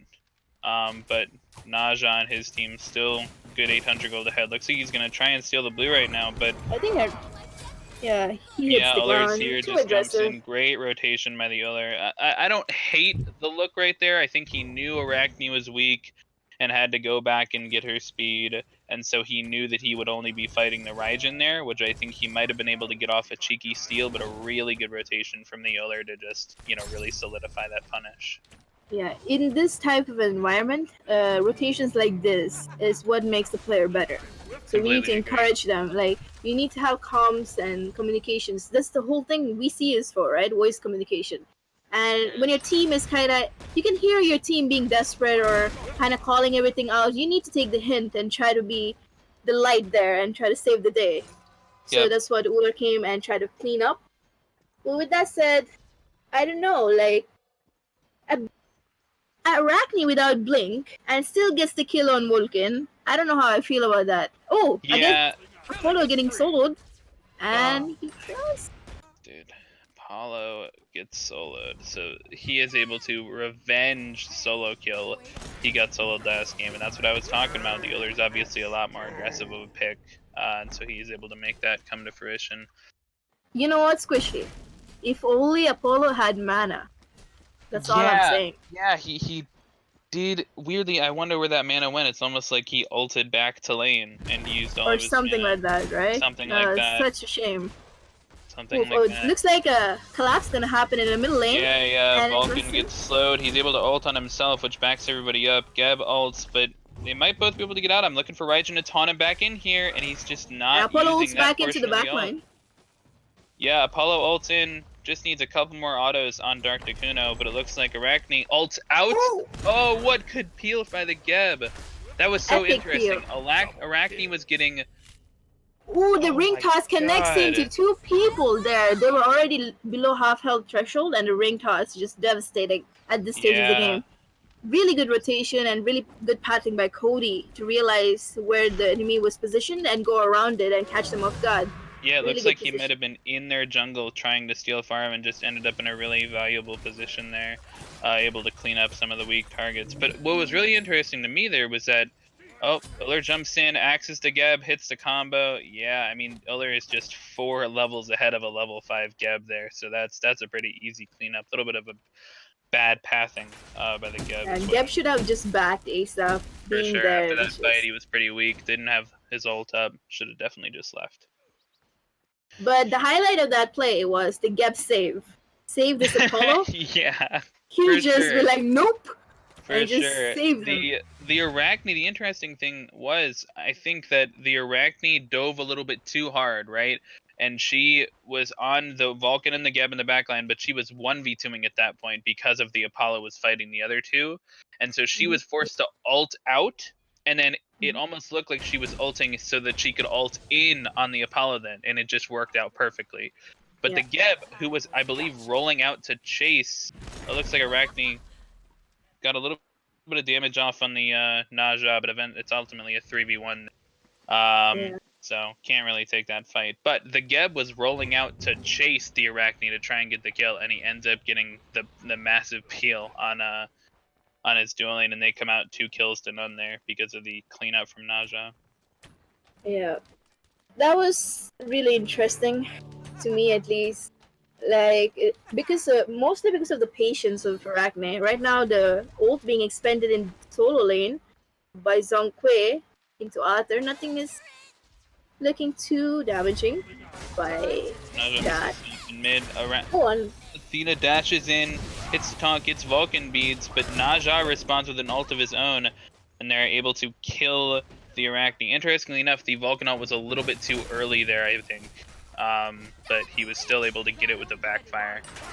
The ring Looks like toss Geb's misses, coming from but behind. He knocks the Raijin forward. He canceled his dash. Oh my god, what a great CC chain from Geb. He knocks the Raijin forward, and then just before the Raijin is able to dash away, he knocks him up with his 2, and then ults him, and they're able to get that kill. While all that is happening, we see yet another solo kill on the Ullr, or from the Ullr onto the Apollo. Just revenge from last game, really. I think if they're going to win this game, Night Owls might have to try and win it through the Ullr. yeah, just play around Ullr, make him the main target to play around, since he's fed. Look to take towers or even objectives, which is the gold fairy right now. Yep, absolutely. Which is in a very good condition right now. Ullr is neither on team her. has really looked at it. We're seeing really, really good ward coverage on that side of the map, though, so I'm really happy with that. If nothing else, it looks like these coaches have instilled how to ward. Arachne 3 levels down, still looking to try and take that 1v1 against Falcon in mid. Leaves with about half her HP. Interestingly enough, her 2 teammates were right around the corner. It just wasn't really, a little bit off timing there. Unfortunately. Yeah, Arthur is getting smacked by this Zhonghui in Uwed solo lane. Yeah, well, the And interesting thing is, he's a level down, but he has the tower damage. Oh, wait, no, I'm looking at the wrong side of the map. Forgive me, I'm looking at the wrong side of the map. That's my mistake. Zhonghui has the tower damage, obviously. But yeah, he's really getting... I thought it was super interesting. Yeah, Arachne chose to go on him here. I don't doing think a little Arachne bit of will damage, be but he's successful. super tanky. Yeah, that's the problem with the Zhonghui here. He's already got Pythag's piece in, but they still get a 4-man rotation off, and they're still able to kill both of them. Naja's here trying to 1v4. Let's see how this goes for him. Good. Wow, good decision to ult out from him. Yeah, it was not a good fight for the Zhonghui and the Geb to take. They should have backed off slowly, and it looks like almost another solo kill is gonna happen in dual lane. But Vulcan backed. He was on his way to the lane, and they took a fight way out of his reach where his mid laner cannot make that rotation. So they should have looked to passively back off instead of passive aggressively trying to fight that. Maybe they could have got out and looks like Ullr's while gonna Vulcan making the rotation. Ooh, beads spent, but still goes down. Yeah, he's able to axe the Naja and hit the 1-3 combo after that. So he's able to kill the Naja in the 2v1 gank. Wow, a lot of damage from Vulcan, almost able to get the kill there. They're really trying to shut this Ullr down.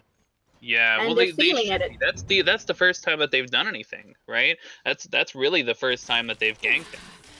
Mm-hmm. And so they gank him. It doesn't go super successfully, despite the fact that Apollo has ult there. So I'm not sure why I feel like he could have been in the fight, if not for anything else, just to provide ult damage.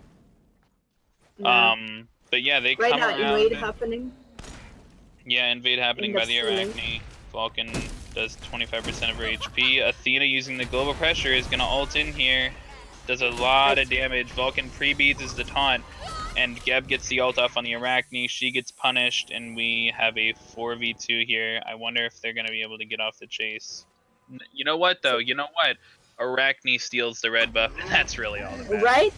That's the really invade was successful. That's a mind game. That's how you put the opposition down. Yep. You mind game them, try to break their spirit.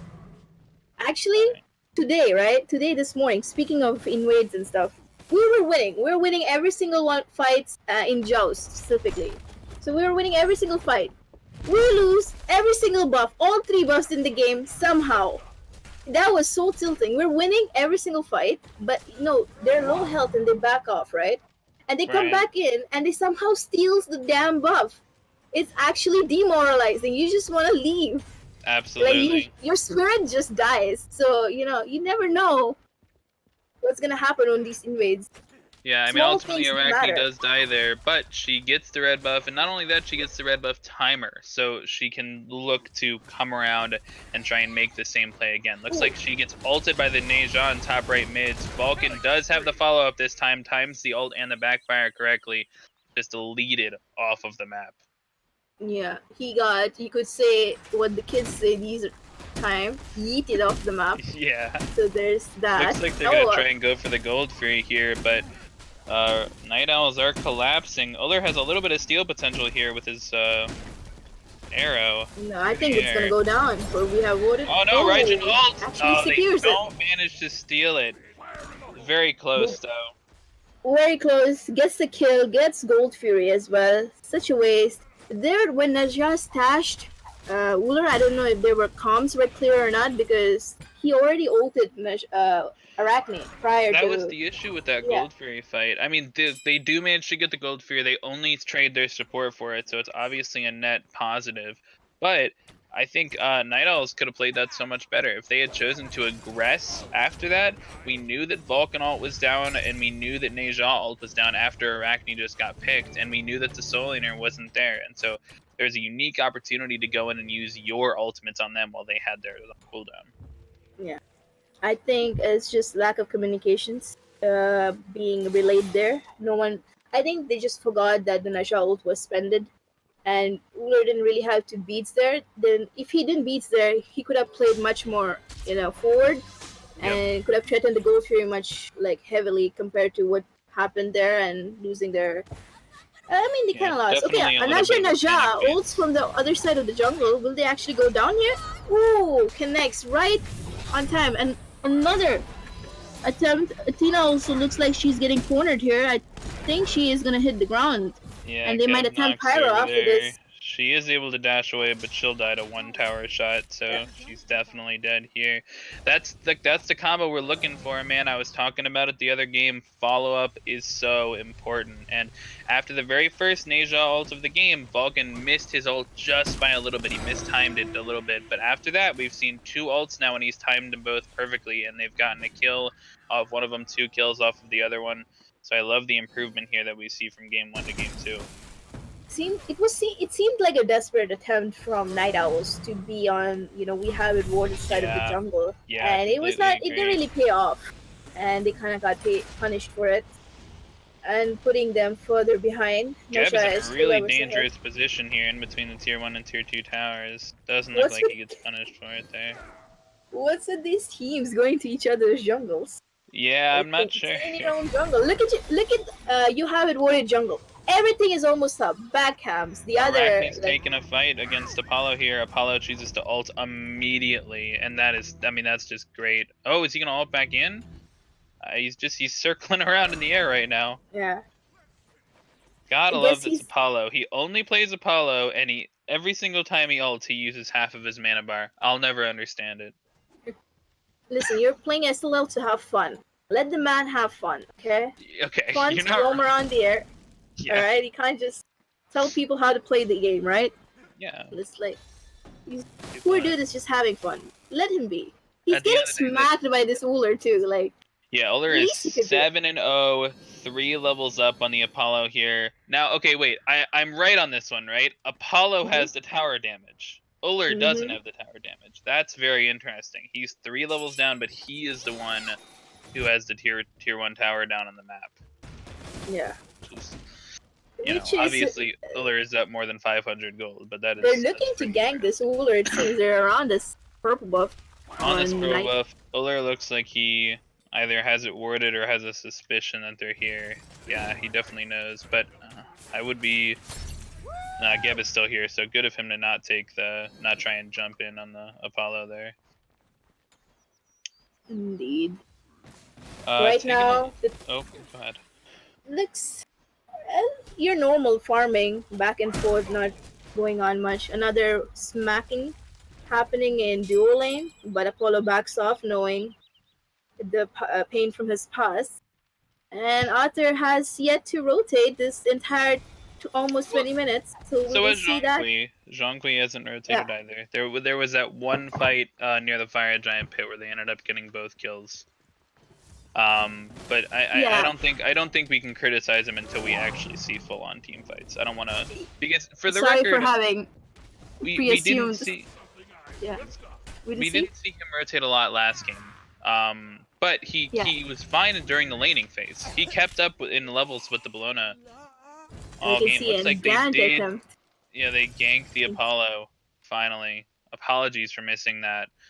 But Apollo is just getting really, really focused here. He's gotten soloed by Uller twice, and now the Arachne comes over and puts pressure on him. So Yeah, I think this Geb is also gonna die, but he needs to just run. Yeah, Just he needs to run. shields the slow to cleanse it, and Arachne's doing a solid job of body blocking. Uller jumps in, hits the. Ooh, the team is but collapsing not onto. here. He gets the beads out of him, but Vulcan follows up with the ult. Nice focus by Arachne. He's really diving. Does he choose to go? And Ooh, he unfortunate. Ult! Oh, what a misplay. I That don't was so hate the play unfortunate. there. I actually kind of like the play of trying to dive the Vulcan because you have two low targets there and Raijin's coming to follow up.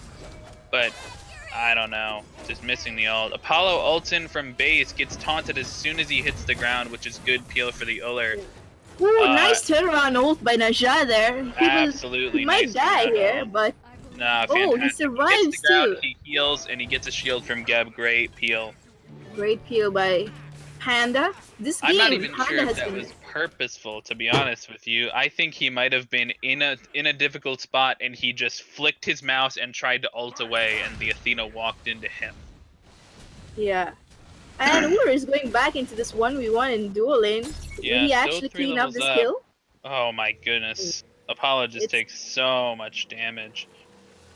They're very similar in terms of builds right now. Apollo is choosing to go into the Odysseus's bow, fourth. And Uller will likely go into the Executioner here. Who's teleporting to left tower? Zhong Kui is teleporting to left tower. I guess that saves the tower. For a second I thought Apollo had teleport. I was very confused. Yep. That's the first rotation we're seeing from Zhong Kui. I wonder if they're gonna try and make a Gold Fury attempt out of this. Yeah, if you can hear a cat screaming, please ignore.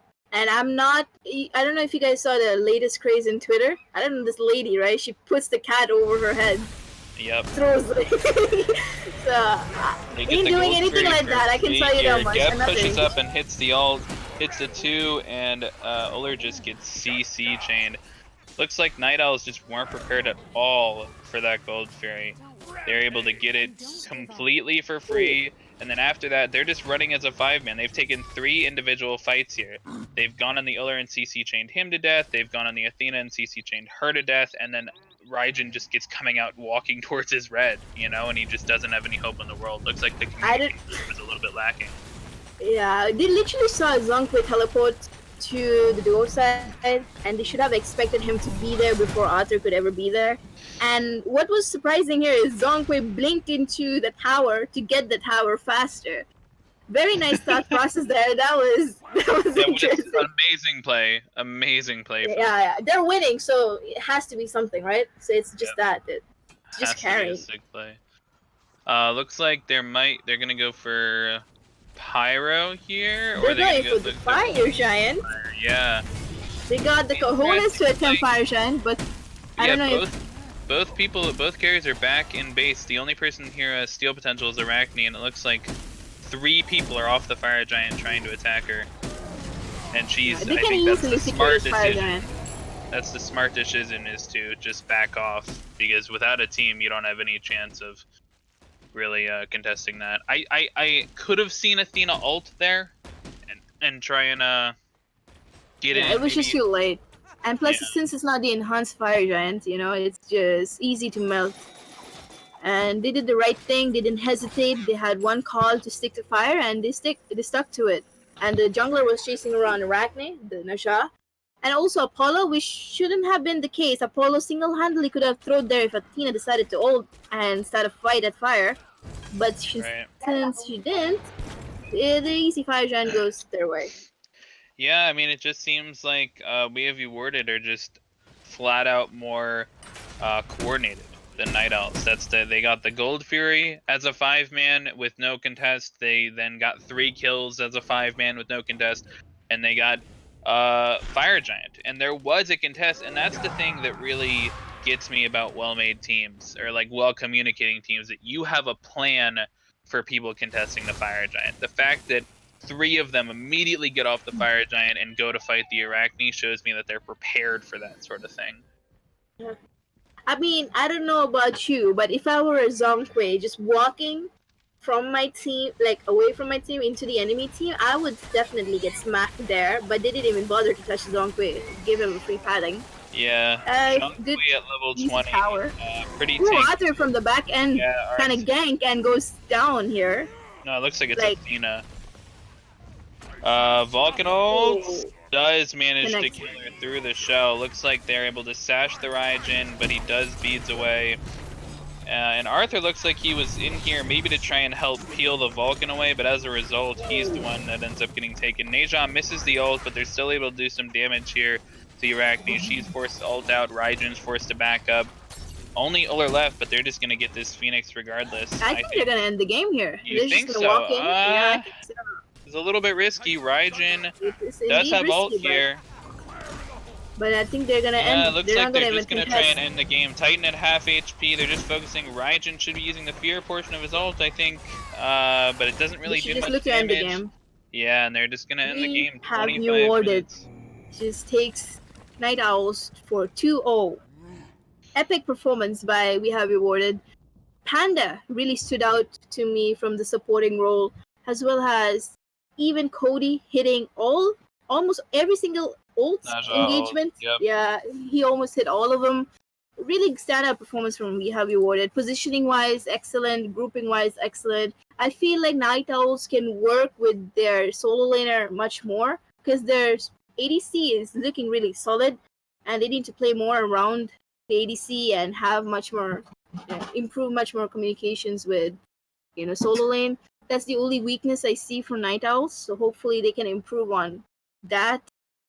And along with it, on this Arachne, the performance on Night Owl's Arachne, it was not too bad compared to the last games where Cody had it.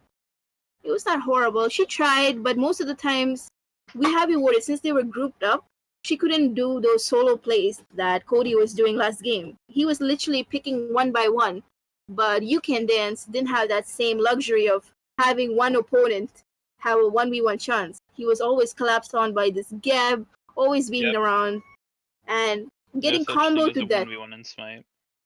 And another damage check to get in. Geb does a lot of damage. She's a really good amount of damage. I don't want to talk about someone in the solo lane on the other team, but it's very nice. Everything is looking solid. We Have Rewarded can just work on their comms. In their actual comms, like the god comms, and they'll be a really solid team, a team to be feared. Compared to Night Owls. Night Owls need to work a little bit on their communications, and they will go a long way. Their comms are looking good, but find their comfort fix. Feels like they just pick to alleviate the pressure. Like they picked Athena to get a little bit pressure off from Apollo, and they picked Arachne because they got stomped last game. They should have their solid picks where they're comfortable and able to carry it. Even if the Raijin was doing good and looked like a comfort pick, he was not performing or was not doing as well as expected or positioning wise. So they can all look to improve. What do you think? Yeah. No, I completely agree. I really, really liked Fatalis Panda on the Geb as opposed to the Naja. I think putting him on a more passive support really fits. And his setup, in addition to Cody's setup not missing out, really allowed the Vulcan to shine because Vulcan didn't get pressured at all by the enemy team. He was able to hit top damage by just, hitting really easy abilities off of setup from his team. And that's really what you love to see. I wasn't super impressed with the Arachne. I think that it was okay, but like I was saying in Picks and Bans, I think that one of the reasons they picked it is to try and steal it from Cody or maybe one up Cody. And at this level, I think that you should almost never be just trying to do that. If you're picking a god just so you can do better than the enemy did on it, or so you can steal it from the enemy team, like, and you're maybe not the best on that god, I think it's too big of a risk to take at this level. I agree with you that you should really be looking more for comfort picks. Apollos is the classic case, It's like you win lane, you lose game, but it's the opposite. You lose lane, you win game. That's what happened to Apollo. That's the Zatman strat. Exactly, the mind games. And along with, you can dance. We're not giving credit too much to him, but I think he performed really good with Arachne. He got a couple of solo kills on Apollo. He got like the only kill Vulcan has. He's the one who got the kill on Vulcan in the middle lane. He didn't go for the aggressive blink strat. I don't think it would have been the best to go with anyway. But I think with the blink, maybe he could have looked for potential plays on Naja, because compared to him, Naja does not have escape, and maybe could have looked to get his lead ahead, like getting kills. But all in all, we have you awarded we're the better team, and Night Owls hopefully will take away and learn from this game and experience, and look to come back stronger next time. Yeah, definitely a close game. Looking forward to hopefully seeing these two teams face off again. I think we will be back in a few minutes on with the second set for this stream. So be right back. Stay tuned. Soon.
Hey guys, Nick here, one of the founders of Oceanus Gaming.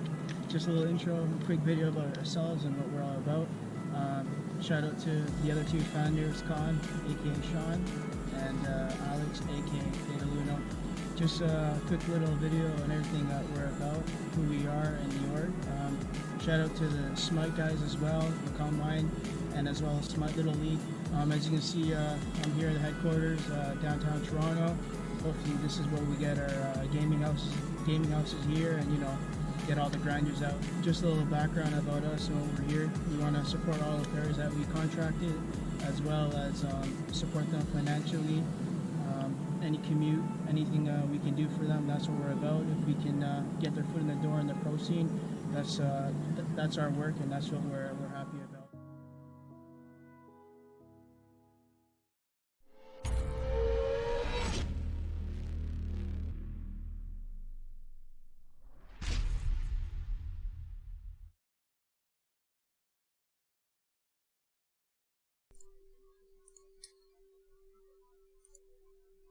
Alright everyone, it's PJ again. Just want to check in real quick. We're going to be going into the second set of... Yeah, sorry, something happened with the video there. Sorry about that, guys. It was playing the audio, but not the video. I don't know what happened. But we're going to be going into the second set we're going to be playing today. This is also from NA Group B. This will be the Night Owls, or sorry, this will be Zodiac versus We Took That. We just watched the Night Owls versus We Have Rewarded. Really great game. I want to give a quick shout out to our sponsors that make it possible so that we can give gem rewards to our players and other people involved with helping make the league a success. We have Oceanus Gaming, Split Push Podcast, Dolo, and the High Res Community Tournament support gives us gems as well to give to our players. So we're going to get into set 2 here, Group B. Let me get these guys in here. You want to introduce yourselves again? I'm Squishy the Wood Frog. To me, Sweet the Cold. Back again on the second set. Same casters as before. Do we start the... Yeah.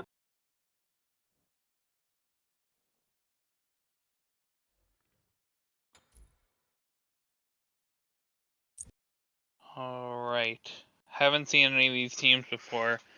Yep. Again, it's possible that they have scrimmed before. They might know a little bit about each other that we don't know, but I really do expect to see some of the same top bands that we saw last time. I think the 4 bands that we saw last time, we saw Kronos, Yorm, Merlin, and AMC, Even and I AMC. wouldn't be surprised at all to see those same 4 bands. Yeah, coming out with the Kronos band.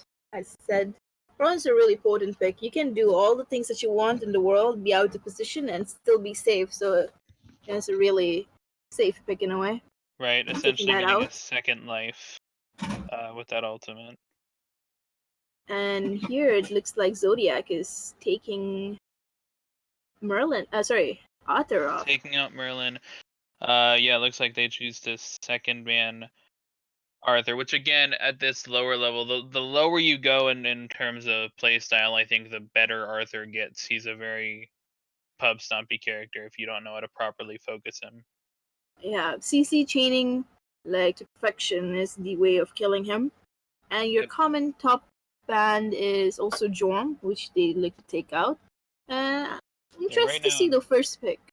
What they're gonna In my opt here. opinion, it should definitely be AMC if they're comfortable with it, but it's possible that they don't value that pick. AMC can definitely be a difficult character to play just because of his lack of mobility in the early game. Yeah, AMC is like a type of a character that Okay. it's type of a character that you need to play mindful in a way, in positioning wise, or else it's easily prone to get picked. So here For incoming Bellona. NA seems to like Bellona a lot. Do you like Bellona for solo? What do you say? I think she's definitely a top 5, maybe even a top 3 soul laner right now. And really easy to pick up, really low skill floor and even sort of a low skill ceiling in my mind. It's kind of Mhm. just, to engage, you ult in. If you want lifesteal, you use this. It's very, very straightforward in Yeah. my mind. Surprised that we haven't seen Erlong put on a little more of a pedestal down here. He can definitely, similarly to Arachne, he can definitely be one of the more snowbally junglers. Yeah, for sure. Erlang is really a top prominent pick in higher level games. I'm eager to see how they pull this off here if they look to go for Erlang jungle. That's where his key potential is. And that Yep. is why he's also getting a nerf next patch on his 1 Right. because of the absurd amount of damage that he's going to be doing with his Expose Evil or something. That's the name. But Expose me.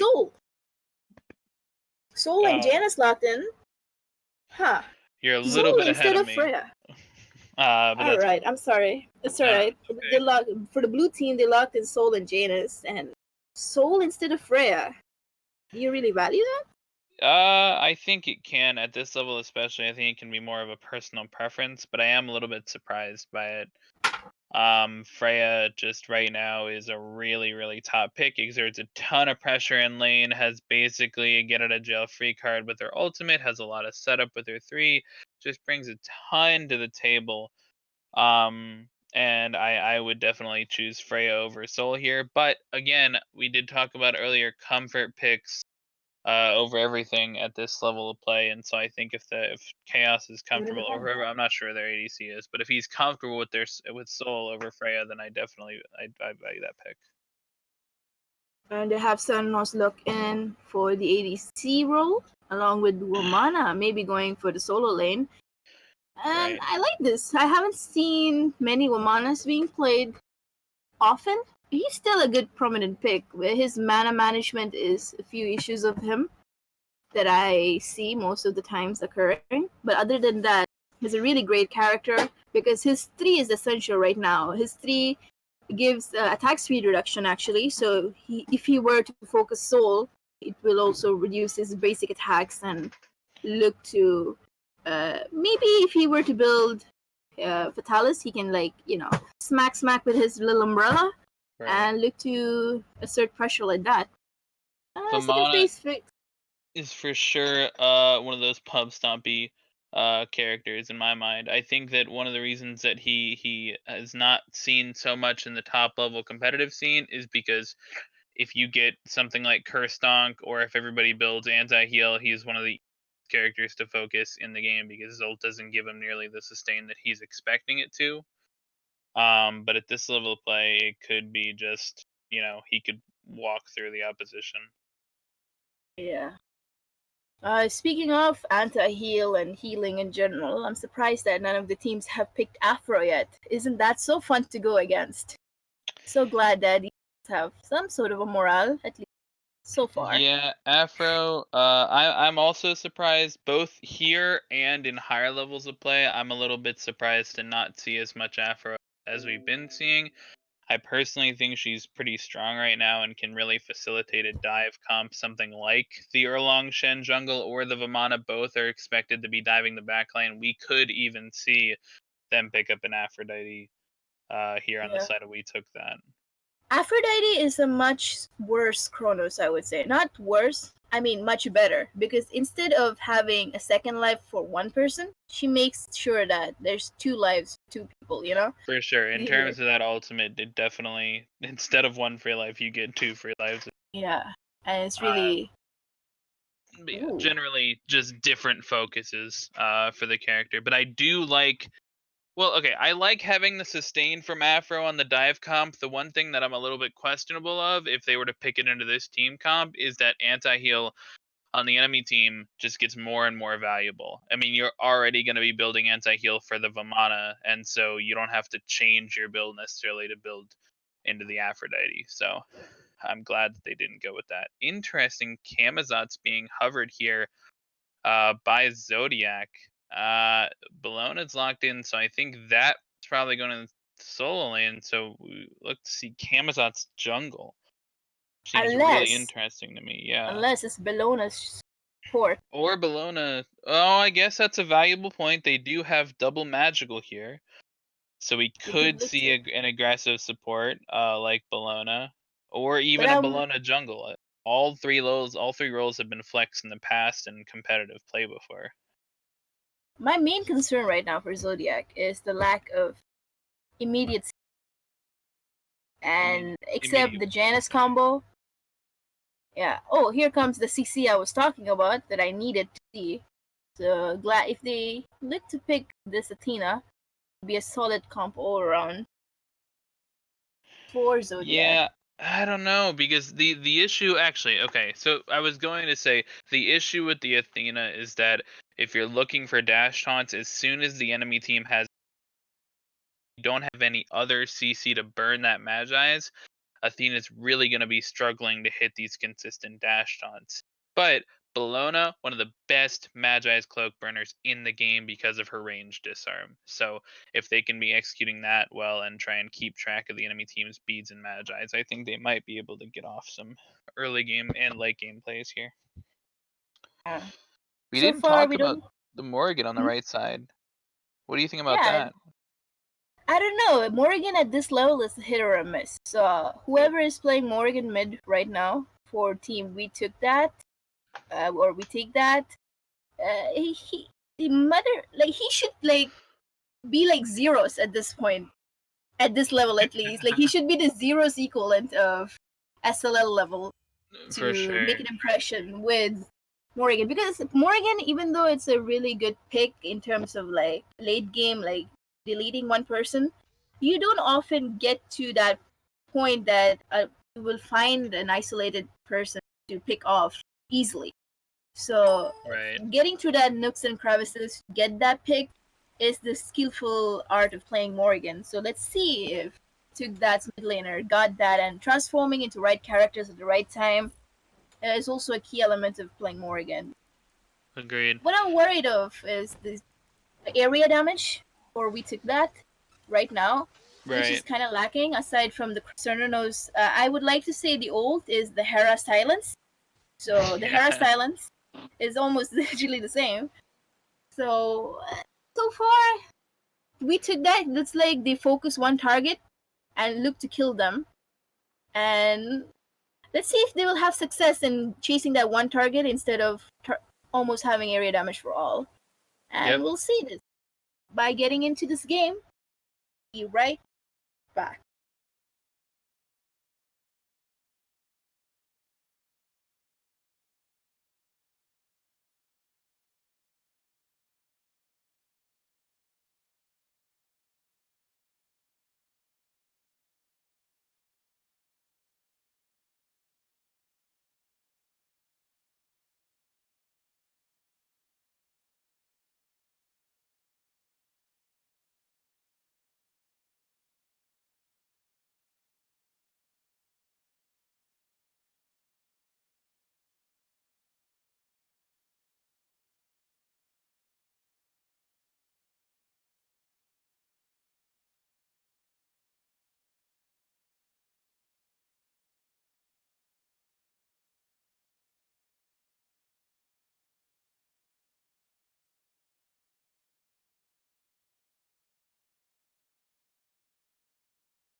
All right, welcome back. Game 1 for We Took That versus Zodiac. Zodiac's gonna be on the left side of your spectator UI. We Took That's obviously gonna be on the right. Looks like Bellona solo here and Camazot's jungle, as we predicted. I'm really nervous though, I gotta tell you. With 2 magical carries in Giannis and Soul, I'm just not sure that Camazotz and Bologna are gonna be able to put out the physical damage that this team needs. I agree. The Camazotz can only do so much later into the game with assuming that we took that will build anti-heal also, which is a prominent part, like trying to outplay somebody as Camazotz. You rely on that immediate burst heal that you get from the jump, to maxing it. We'll see Right. if they were able to play smartly and try to pick off each target from Zodiac. But at the end of the line, here on We Took That, they have full, I would say, a balanced comp. They kind of have a little bit of peel from the Kumba, and they have full dive from the jungler and solo. In a way, it's looking balanced compared to Zodiac. But if this Janus pops off and he becomes like Oboronic from console, Yeah. it's gonna be pretty deadly if you ask me. Yeah, I can definitely agree. Looks like in the dual lane as well, We Took That's looking to be real aggressive. Kumba has started the upgraded sprint. And so you might take advantage of the Chronos pressure. Looks like Soul gets rooted out here, taking a lot of damage. Pops the upgraded sprint, but the shell is popped. Nice basics from Chronos. I don't think he missed a basic in that entire sequence, and they're able to get the first blood on the Soul.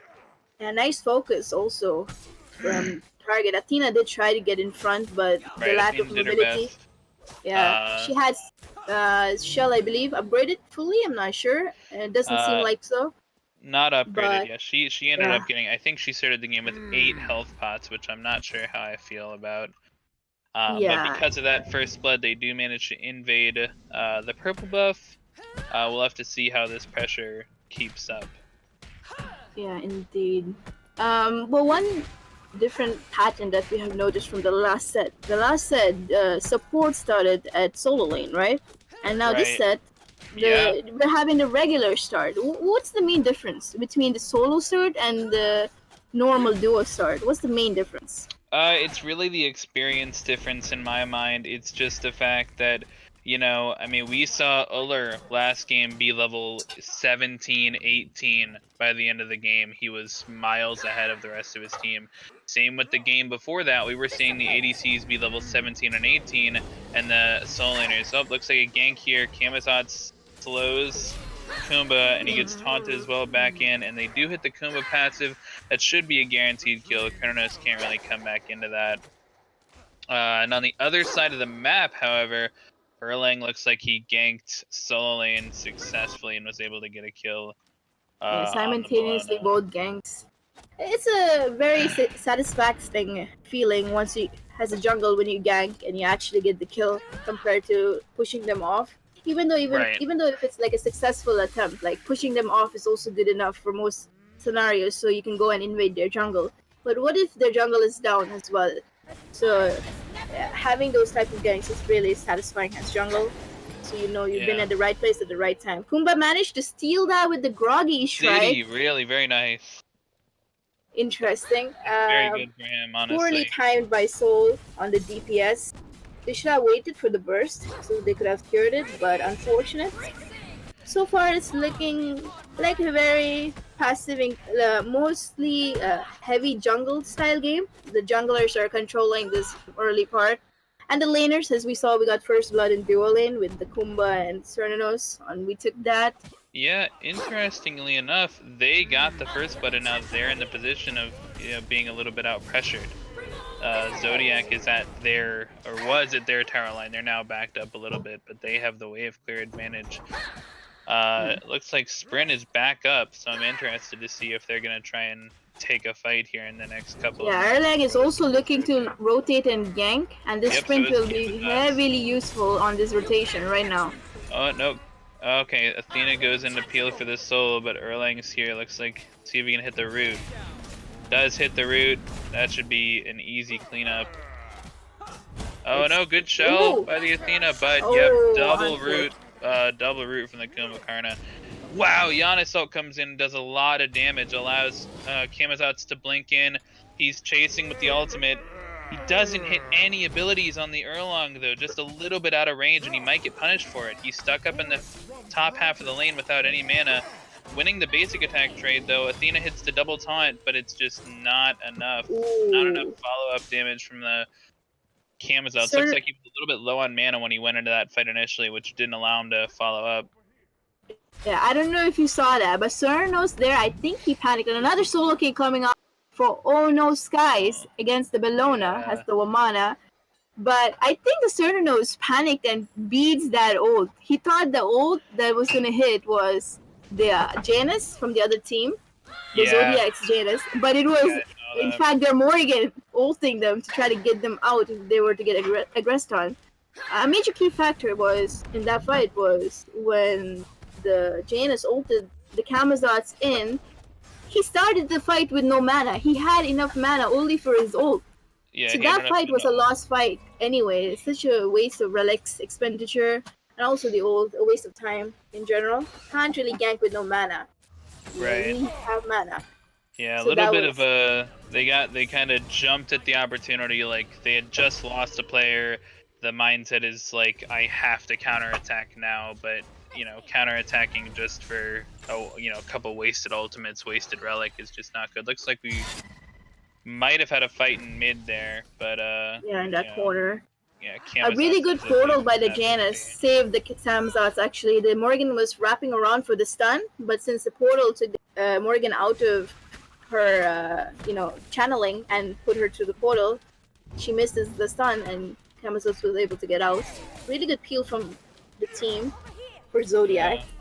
Yeah. Interesting. Camazotz has decided to forego boots and chosen to just start Crusher right away. So clearly looking to make an impact here, but he's really got to be careful with his positioning. The lack of mobility may come back to bite him. Yeah, I do not like this, like opting for a power item instead of boots. This is not Joust. In Joust, it's acceptable. It's common to get a starter item, then look for a damage item. That is because you're going to hit 5 at the time you get that power item, and you will 100% fight with the ult. So rather than mobility, you value the power. That is in Joust. But in Conquest, getting some levels out is much slower, and farming the map is the main key for being efficient in gaining levels. So for that, you need mobility, and that comes in the form of boots. And Erlang having the Talaria boots, which will get a nerf soon by 5% in the next patch, is mainly because how prominent it is in farming. Definitely, Athena does manage to get out. Not much happening. Sorry, please continue. Yeah, but pretty much it. That boots are a really important part of farming, especially the Conquest map, and try to out-rotate. Is a key element in ganking as well, especially on junglers is the most important aspect, right? Movement speed. They even nerfed the speed buff because it was OP. So junglers are definitely getting a hit, mainly for a reason. Yeah, completely agree. Looks like Erlang might try and go in on the Oceanus here. Does manage to get in range of the root, but I believe he did get that timer on the red buff, so expect him to be back here in 2 minutes. Erlang is playing super aggressive into the Zodiac's jungle. I expect this Athena to back up and ward their own side of the jungle to expect possible ganks that is going to come over. Because Erlang is just trying to push his early presence. Erlang is super strong early because of his 1 and the pin combo that almost like guaranteed one shot combo compared to Camazotz in a way. Yeah, looks like I believe every single ward on the map right now, except for one placed in solo lane from Vamana, I believe. Yeah, there's a fight going on right now. Camazotz gets caught. He jumps into it, and he has to use his ult to spend it, and gets out. Ooh! Janus gets sniped by himself in a way. Morrigan takes the transformation up. I think Athena is also going to hit the ground here. But she shells herself. Maybe she might get out. Not really. She hits the floor as well. That fight was very weird to take, because Camazotz saw that opportunity and he jumped in instead of jumping out with no boots. You know, we took that, he only realized had tier 2 boots at that point. Looks like a little bit of a... I'm not sure why they went in here. Gold tree fight though. Giannis ults, he does miss the ult, but Camazotz and Sol are both here. Red team does get it a little bit late on the blink from the Camazotz, but he does manage to get the kill. Oh, he even gets Kumba into the passive there. but he does get Ooh. cleaned up by the Erlong. But still, that's a 2-for-1 trade, and it's really, really good to get the mid laner there. Yeah, I think Zodiac stopping there was a mistake. Like, Athena could have definitely dashed in and chased out on that Cernanos. At least look to get his beads out of the way yeah, for our next potential future fight. And it's an opportunity. It's an opportunity that missed out on Zodiac. But overall, the cleanup was good. We took that, should have booted. As soon as you get a Gold Fury, you don't look to start a fight. Mainly because you have used all your abilities to secure that objective. And it'll be down for possibly 8 seconds, from 10 seconds to 8 seconds. And if you use a Guardian ability, that is like 16 seconds with no CD, that's why you usually take an objective. You look to back off immediately and not stay there lingering around, because you're prone to get dumped on by opposition abilities while you got none, and you can't use it to peel yourself or get out. Yeah, especially with their low levels of health. I still want to go back to that fight in the top. Oh, there might be a fight going on the right side here. Yep. Looks like Bologna was able to get soloed. Yes. Great rotation from the Erlong to come in and not only solo the Bologna, but he was able to peel the Camazotz a little bit. But it looks like Vamana chose to go back in here. He ults in, but he gets sniped by Giannis. A global cross the map snipe from the mid lane is able to take the Vamana, which is unfortunate for him. And Giannis goes through the portals, comes over, is able to get the totem. I'm glad that they're not aggressing further, just because of a level disparity there. This Morgan is surprisingly out-rotating Janus, but by the time the Morgan rotates to lane, the fight is usually over, and the Janus, for the most part, from the pattern of this game, is able to get at least one cleanup kill. So in a way, it's favoring him, but he overstays his welcome with no mana, and he gets killed. Unfortunate. He should realize. And the ADC kills the jungler on the gank attempt. Unfortunate. You hate to see that, or also be in that position. That's really a shame. Yeah, it looks like the Kumba was over there, and the Athena wasn't, so the Kumba was just able to hit a root on the Camazotz, and the Camazotz may not have had ult up there. And it looks like I did say Erlong would be back up on the red buff at the next spawn. I think this is 2 spawns later. Luckily, Athena is able to actually secure that. Come over and Athena prevent the red buff secured that being through the Morgan too. So Yeah. that's impressive if you ask me. Yeah, definitely. Maybe impressive, maybe a little bit of luck. We're not 100% sure. Looks like Vamana is down here proxying at their Phoenix. And the only one here to react is actually Camazotz, so they get their speed buff stolen, but Bologna reacting perfectly in my eyes and stealing the enemy speed buff, so it's actually going to end up being a net neutral. They might look to continue this fight here with the Athena ult, but I'm not sure about that Athena ult if they're not going to continue. There might still be more fighting here. Bologna looks like she's pinching the Erlong here with the Giannis. Yeah, it doesn't Nothing look like much happening. Yeah, it looks like a stale fight. Athena should have looked towards Soul there. I know the speed buffs got traded between the teams, but right now the duo side for We Took That have much more pressure and control on that side of the map, while having 2 buffs to their disposal. The blue, purple buff, and also the red one. In turn, having overall more farm distributed across them compared to Zodiac, and the support not getting much XP, but that requires in the immediate thought process when your team is calling to fight or position wise, you might get you don't think too much. Giannis gets deleted there. Wow. Just walking back to mid, not even really out of position, and he was at 75-80% health, and he just gets removed off of the map. Morgan immediately ults into the Giannis, portals through the wall, looks to go on the Morgan here, the Bologna here in the mid lane, and they're able to take out the Camazotz after he goes in maybe to save his Bologna, maybe to continue the fight. Looks like maybe they weren't on the same page there exactly. And after that, that's going to lead to what should be a free Pyromancer here. Yeah. That fight, Morgan seemed like he prematurely ulted, and they still turned out to have a great use from it because he turned into Janus and he's able to teleport across the map with the ult and the one that end up paying off and getting the Camazotz skill at their own tier 2 for Zodiac. Zodiac is slowly slipping in this game. How do they come back? It looks like they're gone. The 6K down. What do you think? Yeah, definitely. 6K is a pretty large gold lead. I really think one of the things that they can do to come back into it is try and focus on getting this next gold fury and really taking the fight afterwards. You discussed earlier how a lot of the teams are looking to use everything on the gold fury, use their cooldowns, and then back off. If Zodiac can maybe position in a way where they may or may not steal the gold fury, but the important thing in my mind is that they take and they win the fight after it, while the enemy team is lower in health, doesn't have as many cooldowns. I think that could be their ticket back into the game. Yeah.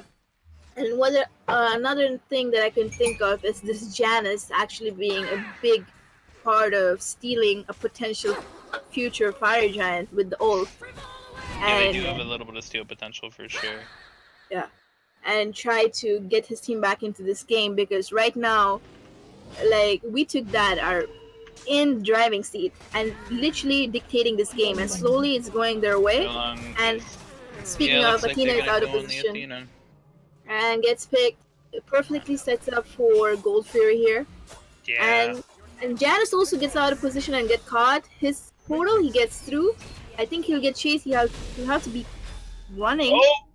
Ooh, God, double Janus was close. so close. That was close. That would have been a highlight play when the Janus ulted. And the other ult came behind him. Yeah, that would have been a super highlight play. That would have been crazy.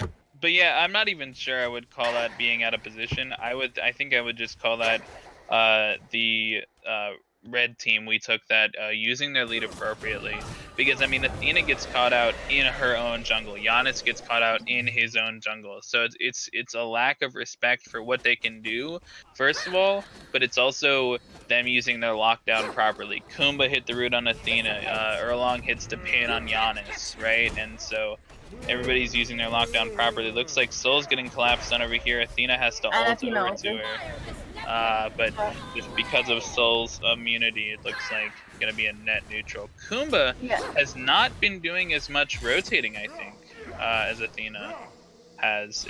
But it's interesting that he's still 2 levels up. I guess he's just been a part of... There's been a lot of fighting over here in the duel lane. Both Gold Furies, in fact, came off of direct kills that Kumba was a part of. True. And plus, the Erlang playing the way he's playing right now relieves a lot of pressure on support rotating in general. So it feels like another solo kill coming in for the Bellona, but... nope, yeah, but it looks like Morgan ults into Giannis and tries to get some damage over there.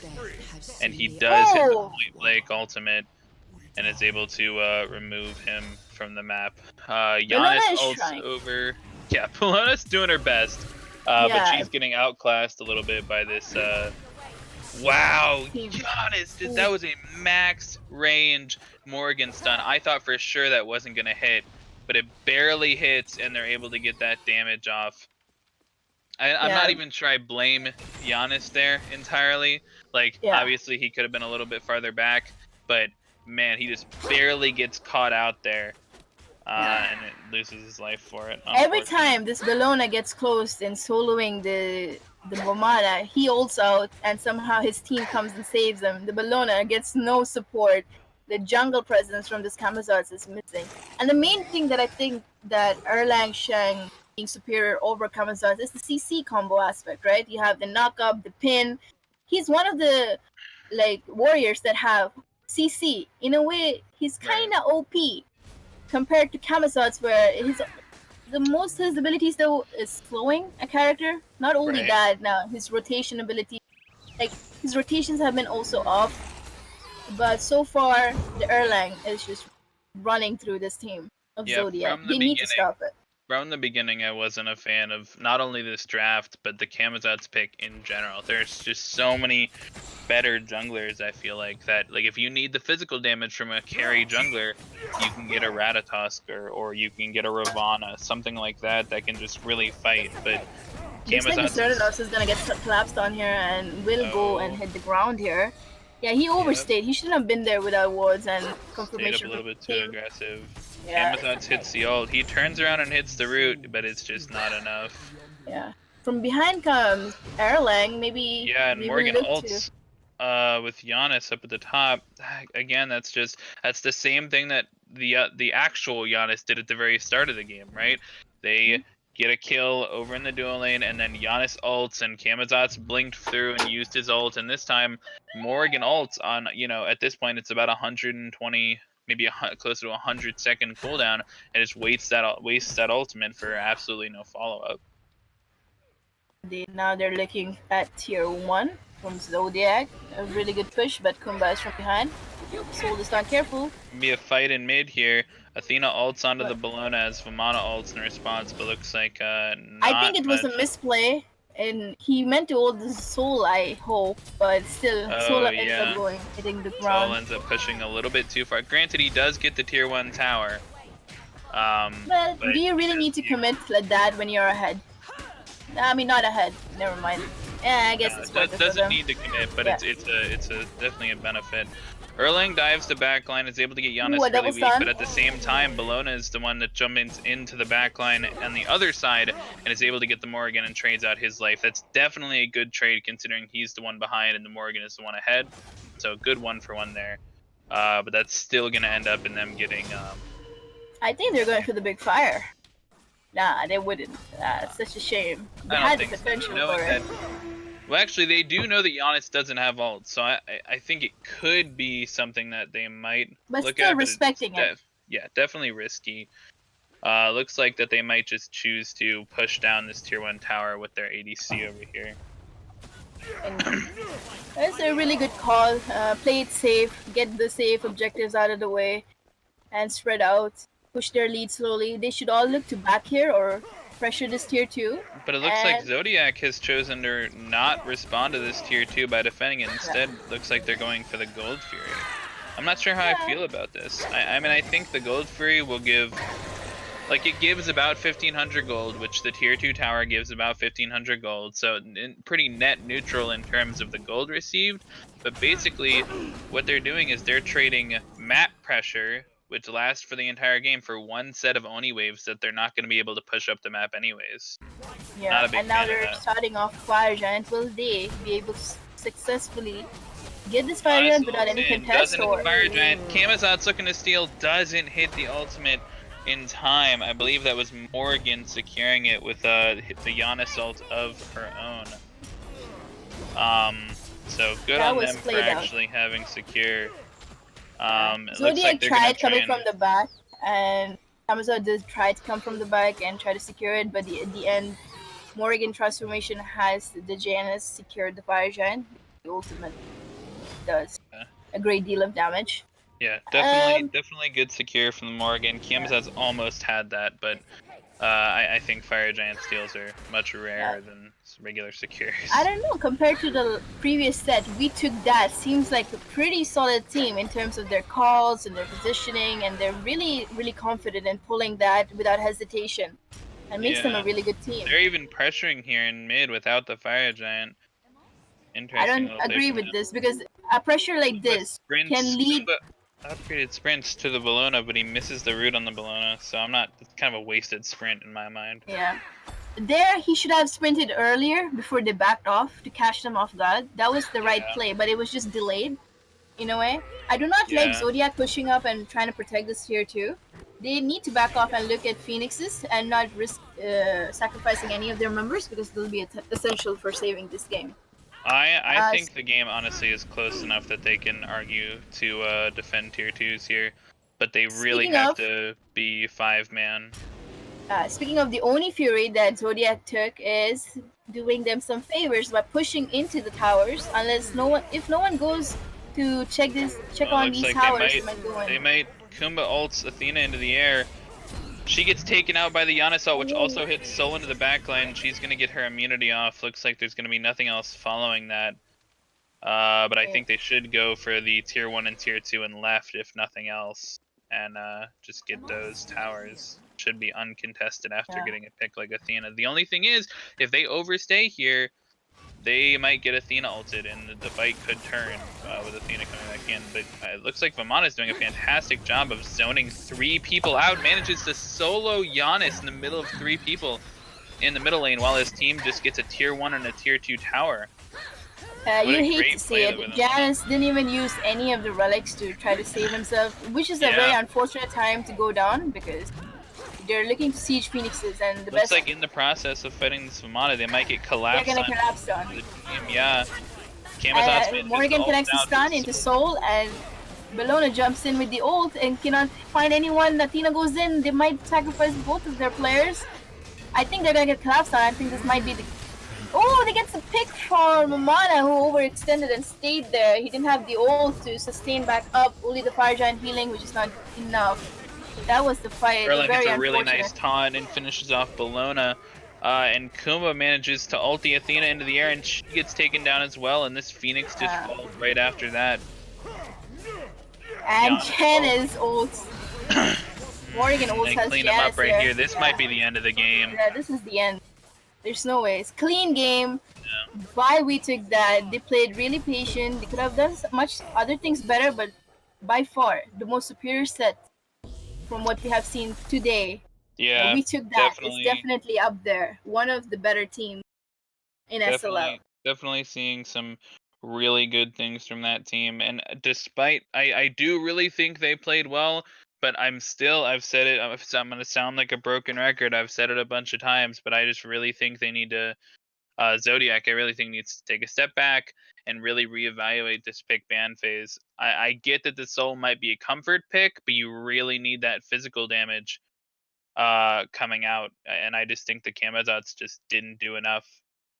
Yeah, and the solo lane, Bellona, Jamin was doing really good, but yeah, against this Vamana, but we took that he got soloed.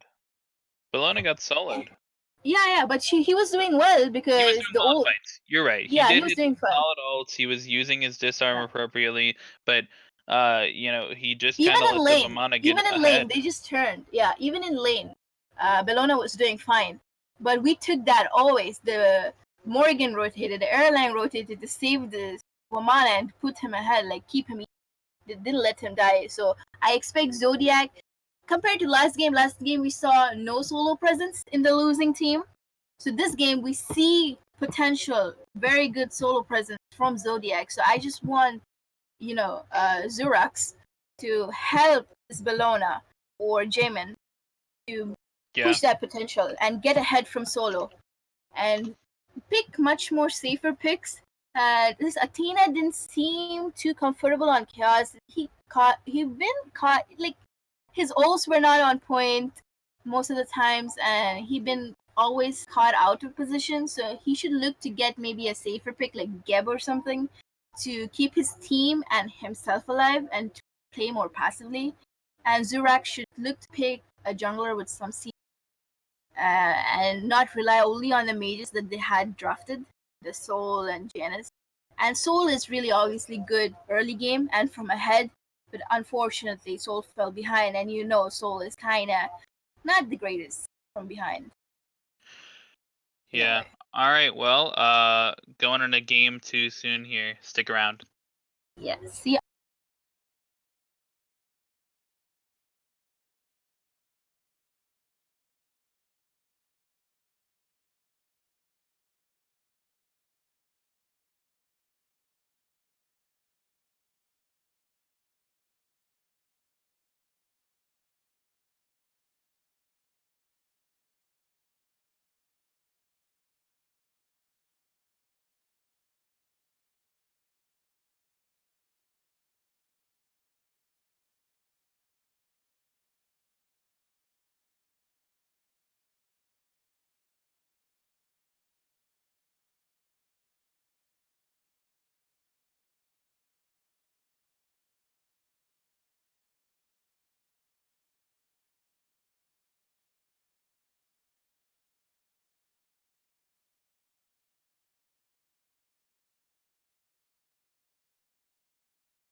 welcome back. This is game 2, Zodiac versus We Took That. Same spectator UI sides. We haven't switched. Zodiac has chosen to take the first pick. Yet again, last time they banned, I believe they banned AMC. No, my bad. Kronos. They banned Kronos first. This time they've chosen to ban King Arthur first. They'll probably still ban Kronos. Still a very good character. Game 2 of set 2. For today. Exciting. So far, what do you think of the highlight plays, if you can think of any? I was a massive fan of the Morrigan. We talked about it during picks and bans, how it can be kind of a really hit or miss character at this level. You're either good with the character or you're not. And while I may have liked to see a little bit more variation in the changes with the Morrigan ult, she always changed into Giannis. We didn't really need to see it. Every time she switched into Giannis, she hit somebody with that ult. She even managed to get the almost get the cross map kill on the fleeing Giannis, which would have been a super duper highlight play. Yeah. Cleared the fire giant with it, so in general, I was really really happy with that play, and I would honestly like to see her back on it. Yeah, Morrigan is a really tricky character to manage at this level. And with comms, she does certainly get easier to play a little bit, but I didn't expect that type of performance from IllogicalLuxray. So he really popped off on this Morrigan, so I would be really excited to see her back again on it. Talking of seeing Morrigan, we see AMC, which is a counter kind of to Morrigan, right? She gets exposed in her invis if the bees go to her. Very good point. Very good point. AMC can struggle a little bit in terms of the early game pressure, though. Once he gets a couple items online, he has more pressure than just about anybody in the game. Once he hits level 7 or 8, not even a couple items, but a couple points into his abilities, he clears the lane basically instantly. But at the beginning of the game, Morgan has her 2 on basically 6 second cooldown. She basically outpressures just about anybody in that lane. So if AMC's not careful and allows Morgan or the jungler to get off to an early start, this pick could go poorly. I agree. Right now, the Zodiac pick of Bellona has been snatched away by We Took That, who thinks can be a potential threat to them. I don't know if they took it away because of a threat or a possibility of playmaking with Bellona itself. But either way, It might be because Bologna has access to that Scourge, right? That disarm, and AMC normally known to be played in the mid lane. And so if we go AMC mid and then we see a soul dual lane or a magical ADC, then that disarm comes exponentially more powerful because you're now applying it to 2 hunters instead of just 1. and we see the Jorms slip by, and Zodiac looks to snatch that away. A little bit of discussion going on, but I really like the Jorman Gunner pick for solo. And more than support, I really hate it on. I hate him. Like, I hate having him on support role because he doesn't peel anyone. So he's better off with the damage on the 2, build some pen, and shred some noobs with the 2. I think definitely seeing him in the solo lane and allowing him to dive the backline more effectively, giving him a little bit more build variety from that solo lane. Definitely a benefit. I also really like them going back to the Kumba. I loved what I saw from the Kumba last game, getting the early first blood with that upgraded sprint and just generally hitting the roots and allowing his team to do the damage. So far, really like Zodiac's draft here. Yeah, pretty solid. They have a good dive potential solo that can disrupt the backline, along with Kumba, again, looking to peel their potential carries. Let's see if Chaos can play Kumba, which is a character who is passive aggressive compared to Athena. Athena is super aggressive. Maybe Chaos can pull this style of play with Kumba off and peel his team when needed. Yeah, yet another steal. I think honestly, I think if We Took That want Morrigan, I think they're gonna need to pick it now. I think if they're not picking a mid laner here, I would expect them to ban out the Morrigan and then maybe even ban the Giannis because that's the pick that he played last game. And if they don't pick their mid laner here, I do expect them to throw some bans that way. Yeah, I think that's the discussion going on about that particular pick. And I don't mind seeing another Morgan performance. Speaking of, they might opt for the Naja for maybe Yeah. support. Looks like Naja gets locked in here. Still flex could definitely go either way. We've seen it both ways today. In terms of how their support was playing last game, very aggressively with the Kumbhakarna, I think I would rather see it in support here. I think an aggressive playing Naja, someone who can really get those ults off, really style through the early game. The only issue is that if they get to the late game, if they don't snowball like they did last game, it's going to be an issue with the peel late game. Bologna and Naja aren't known for their peel. Yeah, I agree. I agree on that. Hopefully, Naja finds a good home in this game and is able to carry out this game with whatever role she's going for. Right now, bans is also taking a bit of time. They're thinking through their bans, and we see this common repetition for NA. They usually ban Poseidon. Why do you think Poseidon is so valued in this rank or in these games? I think Poseidon is just the quintessential one of the quintessential mid laners right now. He kind of brings everything. He has a cripple, which not a lot of characters have. He has displacement, which again, not a lot of mid laners have. Not a lot of mid laners can physically move people. He has a speed boost, and movement speed is very, very valuable right now.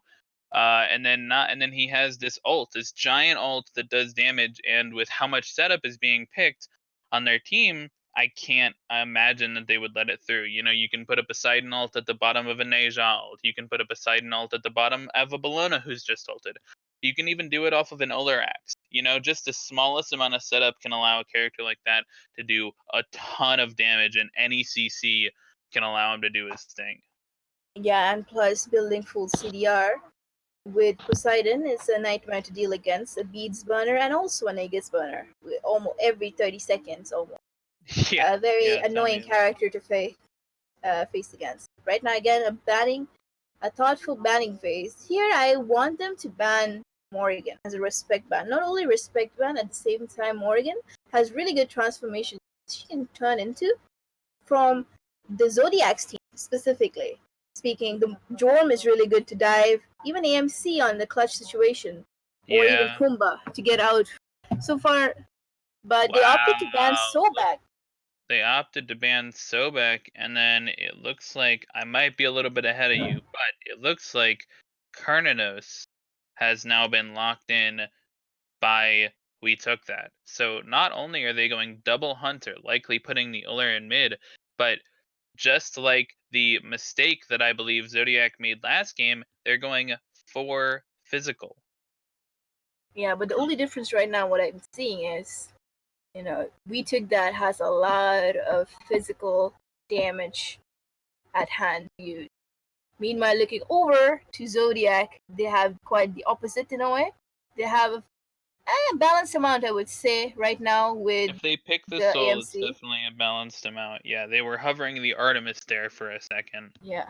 So I don't know if they're Wasn't a gonna big lock in fan this of that. Daji, but Daji is really good against them. I really like the Daji because Uller and Cernos inherently don't have any CC immune ults. So Right. they'll have to expend the beads to get out of those chains. So it's really looking good. It's a Yeah, I'm really a big good fan of pick. the Dodgy as well. I can't get over this comp from We Took That. I'm not a fan of it at all. All of their I damage agree. dealers are physical. They've chosen to put the Neja in jungle, and the Neja has an ult that doesn't have much follow up. Uller does not have the best follow up. Kern has a little bit, but neither of them are even really comparable to a mage, especially early game. And again, I cannot say it enough. They don't have any magical damage. You know, you just start, you throw a Sov on the support. Everybody throws, Celestial Legion Helm is an option. You can even go Breastplate of Valor in mid. There are just so many options to counter build this. And unless they snowball towards the beginning of the game, I just can't see them winning this game. Yeah, at the end of the day, like if Zodiac's team overvalues physical protection, they might overcap, and Titan's Bane can slice all that in half in just ability. So it depends on how you build. Also, let's see where this game will head in the direction wise. We will get right into the game. We'll be right back.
welcome back. Game 2, set 2, potentially the last game of the night. If we took that, can close it out. Yeah. Looks like they are up 1-0, remember that, but still not a big fan of this comp. We were just talking about that as we left for the break. For a physical, the only way I see them winning this is if they can get off to a hot start. But they did that last game, so I'm not gonna speak too poorly of them just yet. Great. Nothing interesting off the start right here. Looks like pretty typical stuff. We see Ifrey on Morgan last game, and right now he is on Uller, hoping a spectacular performance.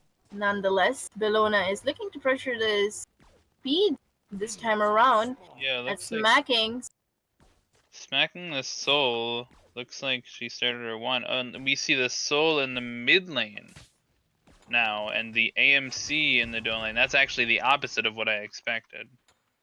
But Jorm Bellona has is now buying come some over. time. Yeah, Bellona is buying a ton of time. She's got this double health bots ticking, so she's not taking a ton of damage. She might actually, if her slow comes up soon enough, she I might. think she might steal this. She And she does indeed steal the does speed buff, steal and it. she's just gonna keep fighting the soul. The soul Aegis's for no reason after the Bellona had already left. And also the bludgeon down, right? Didn't he use it to cure it? Or Yeah, no, he has one. He got the one. He got his Yeah, he shield. had the one. But he had used that to secure it, so Bellona didn't have any follow-up. So it's basically a wasted Aegis there. We can see if that really punishes him.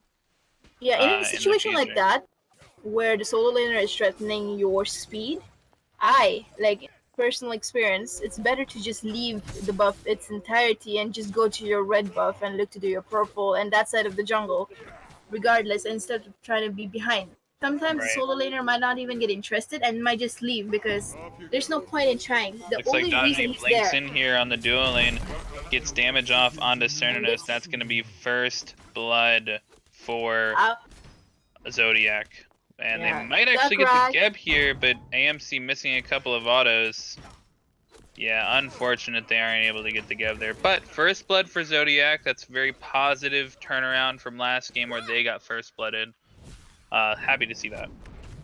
Yeah, after the pressure exerted by we took that solo lane into their jungle, turning that around into a first blood. Yep. Is a really really big successful thing. attempt. Yeah. Neja is still ahead, in fact. Daji got first blood and Neja is still ahead. That's how impactful that speed buff invade was. But it definitely does, it goes a long way to still mitigate that. Uller is playing pretty aggressive in mid, zoning out this early game Soul. But in a way, in this matchup, Soul versus Uller. Oh, hits the axe. Will he get the kill? Will he do the combo? Oh, close enough. Very but close. no cigar. Soul gets out with 10% health and she regens back up to 50%. So, I mean, Uller definitely does have pressure in this lane. And remember, Soul doesn't have Aegis. She used it earlier in the game. Still 60 seconds on that relic. So we can see if Uller is going to be able to make a play in the next minute here. Yeah. And the relic decision for Soul is does really hit the arcing. axe. Doesn't have any cooldowns. Yeah, he doesn't have any cooldowns up. He hits the one, does a lot of damage. Oh, he hits the 3! Very impressive from the Uller. I'm not happy with that play from the Soul, you know? No. I mean, he hits the axe, right? That's fantastic, but he didn't have any cooldowns up. He used them all on the wave, and all Soul has to do there is just back up, but she stayed in range of the 1, she stayed in range of the 3. It's not good. All the while we're talking about that, we see a gank here in the solo lane, and Neja and Bellona are able to take out the Jarring leader. So despite the early first blood, we took that has taken the next 2 kills and are now up by about 500 gold. Yeah, Zodiac seems to get some pressure in the dual lane side. I also do not agree with the relic choices that Soul has made by opting for that Aegis, right? The Neja is looking to ult. Oh, it looks like there's a fight going on in the dual lane. Ooh, the tower gets the last of Zerkrax. I think Daji may have... Nope, Daji's blink is still up, so she may have used her 3 to dive in there, but just they were already under tower, you know, just not a great gank. But Neja comes over Here here comes the and counter gun. punish the dual lane that's pushed up towards the tower. Gets a 3-man mez off from the Kumba, and after AMC beads in there, end up okay. Has at the same time the fight was going on duo, the mid ruler was aggressing into the soul, also who ended up using her Aegis in attempts to again. save her life. A Yeah, really aggressive 3 levels play. ahead is this Uller, and that's all we've seen from Uller all day. Both Ullers that we've seen have been 3 levels ahead in their respective lanes at some point or another. So. Yeah, NA seems to really love their rulers and also seem to be having a good performance in playing this Definitely character. a popular pick. Uller hits the axe, hits the 1, and Daji 3's in, but Uller misses his own 3 on the Daji's to punish him that kill. Frey is just fearless. He's just he's definitely he's playing very well. I think he played the Morrigan fantastically, and I think honestly on this Uller he's exerting just the right amount of pressure, but as soon as Daji enters that lane, you see him back up almost to his tower. He's giving them the right amount of respect, not making any super dangerous plays. I'm in love. I'm a massive fan. Agreed. I don't like the AMC pushing up into the middle of the lane. I know he's on his side of the jungle, but still, he's so prone to dying. But because of his hives, he has that sort of mobility aspect that you can run out if he's in danger. For sure. Nothing much going on. They might soon look to set up for Gold Fury after these. One of these fights going south. It's real early in the game, so we could see that, but I think it would take somebody winning a fight to really see that. Looks like Uller has chosen, instead of going into boots first, to go Mage's Blessing, just like we saw earlier, into the completed trance off of his solo kill on the soul. He jumps in, but he misses the axe on the soul, unfortunately. Still, I mean, look at that. 2 levels ahead, full trance. He does half of Soul's HP with 1 of his bladed arrows. That's just, man. And plus, he's ahead 2 levels up on the Soul. The Soul is getting a beating. Even last Najee game. ults in the mid lane. Hits one of the chains on Naja. Does not have beat for the Naja. Luckily, he's able to ult okay. Ooh, Soul should have been ready with that ult. Yeah, for sure. Soul doesn't look like she has any mana. I think the Cerno's coming around the back and looks for initiation going on. Looks like kill happening. Does hit the Daji with the 2. Oh my goodness. The hail of arrows. Or no, the 1. Yeah, I'm not sure which ability it was. Yeah. But Oceanus comes from the backline, makes a little bit of a solo play. Hits the 2, hits the ultimate just barely on Daji, and Daji is forced to either walk back into the Oceanus and take autos, or walk in front and take the Uller combo. This is what we were just talking about with the AMC blinking by Nasha on dual lane. Here we can see the AMC looks like he's gonna hit the ground, and he have to run forward here. There's nowhere else for him to run because he got ganked from behind. But the Kumba comes in for the peel. He's going running back into Uller. The good cleanup by Chaos over there. Uller is still chasing this AMC. Looking to hit the axe, he does, and that's gonna be a kill. And that's the game.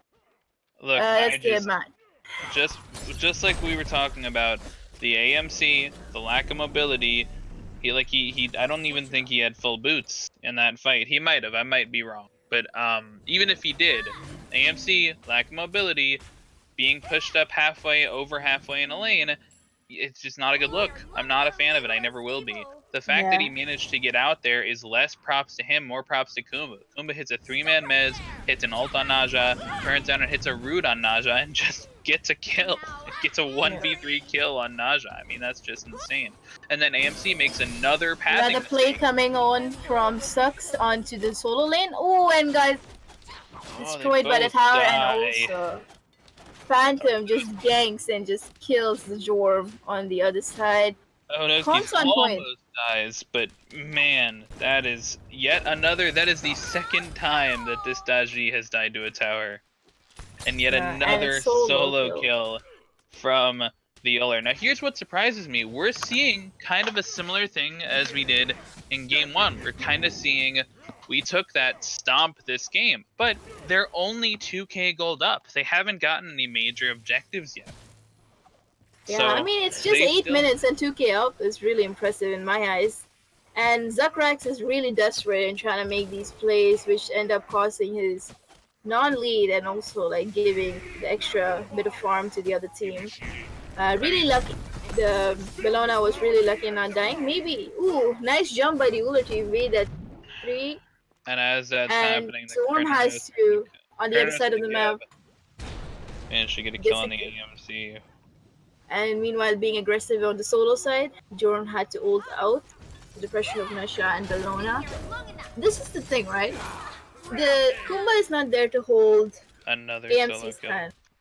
Oh my god. The Jeez. Freya is MVP of this whole 2 sets if they were able to win this. It's just popping off. Just pushing his lead and hitting his combos back to back. Yeah. Really, there's nothing he can do. I mean, and that's the thing. It's just they're exerting so much pressure everywhere on the map. We saw Karnanos get 2v1'd, we saw Jorm get 2v1'd on the other side of the map, get his ult forced out, and then Uller doesn't even need a second player. He just gets a solo kill. It's his third of the game. Yeah.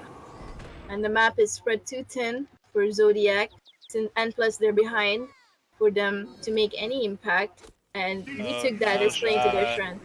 Up here, it's trying to steal the purple buff. Maybe a little She bit of a might end up misplay. hitting the ground here. Don't know what's gonna happen. Uller is wrapping around the back. Geb cleanses the dodge ult and is able to make them not only waste the dodge ult, but waste the AMC ult. And Uller comes in from behind, hits the axe, hits the combo, jumps in onto the AMC.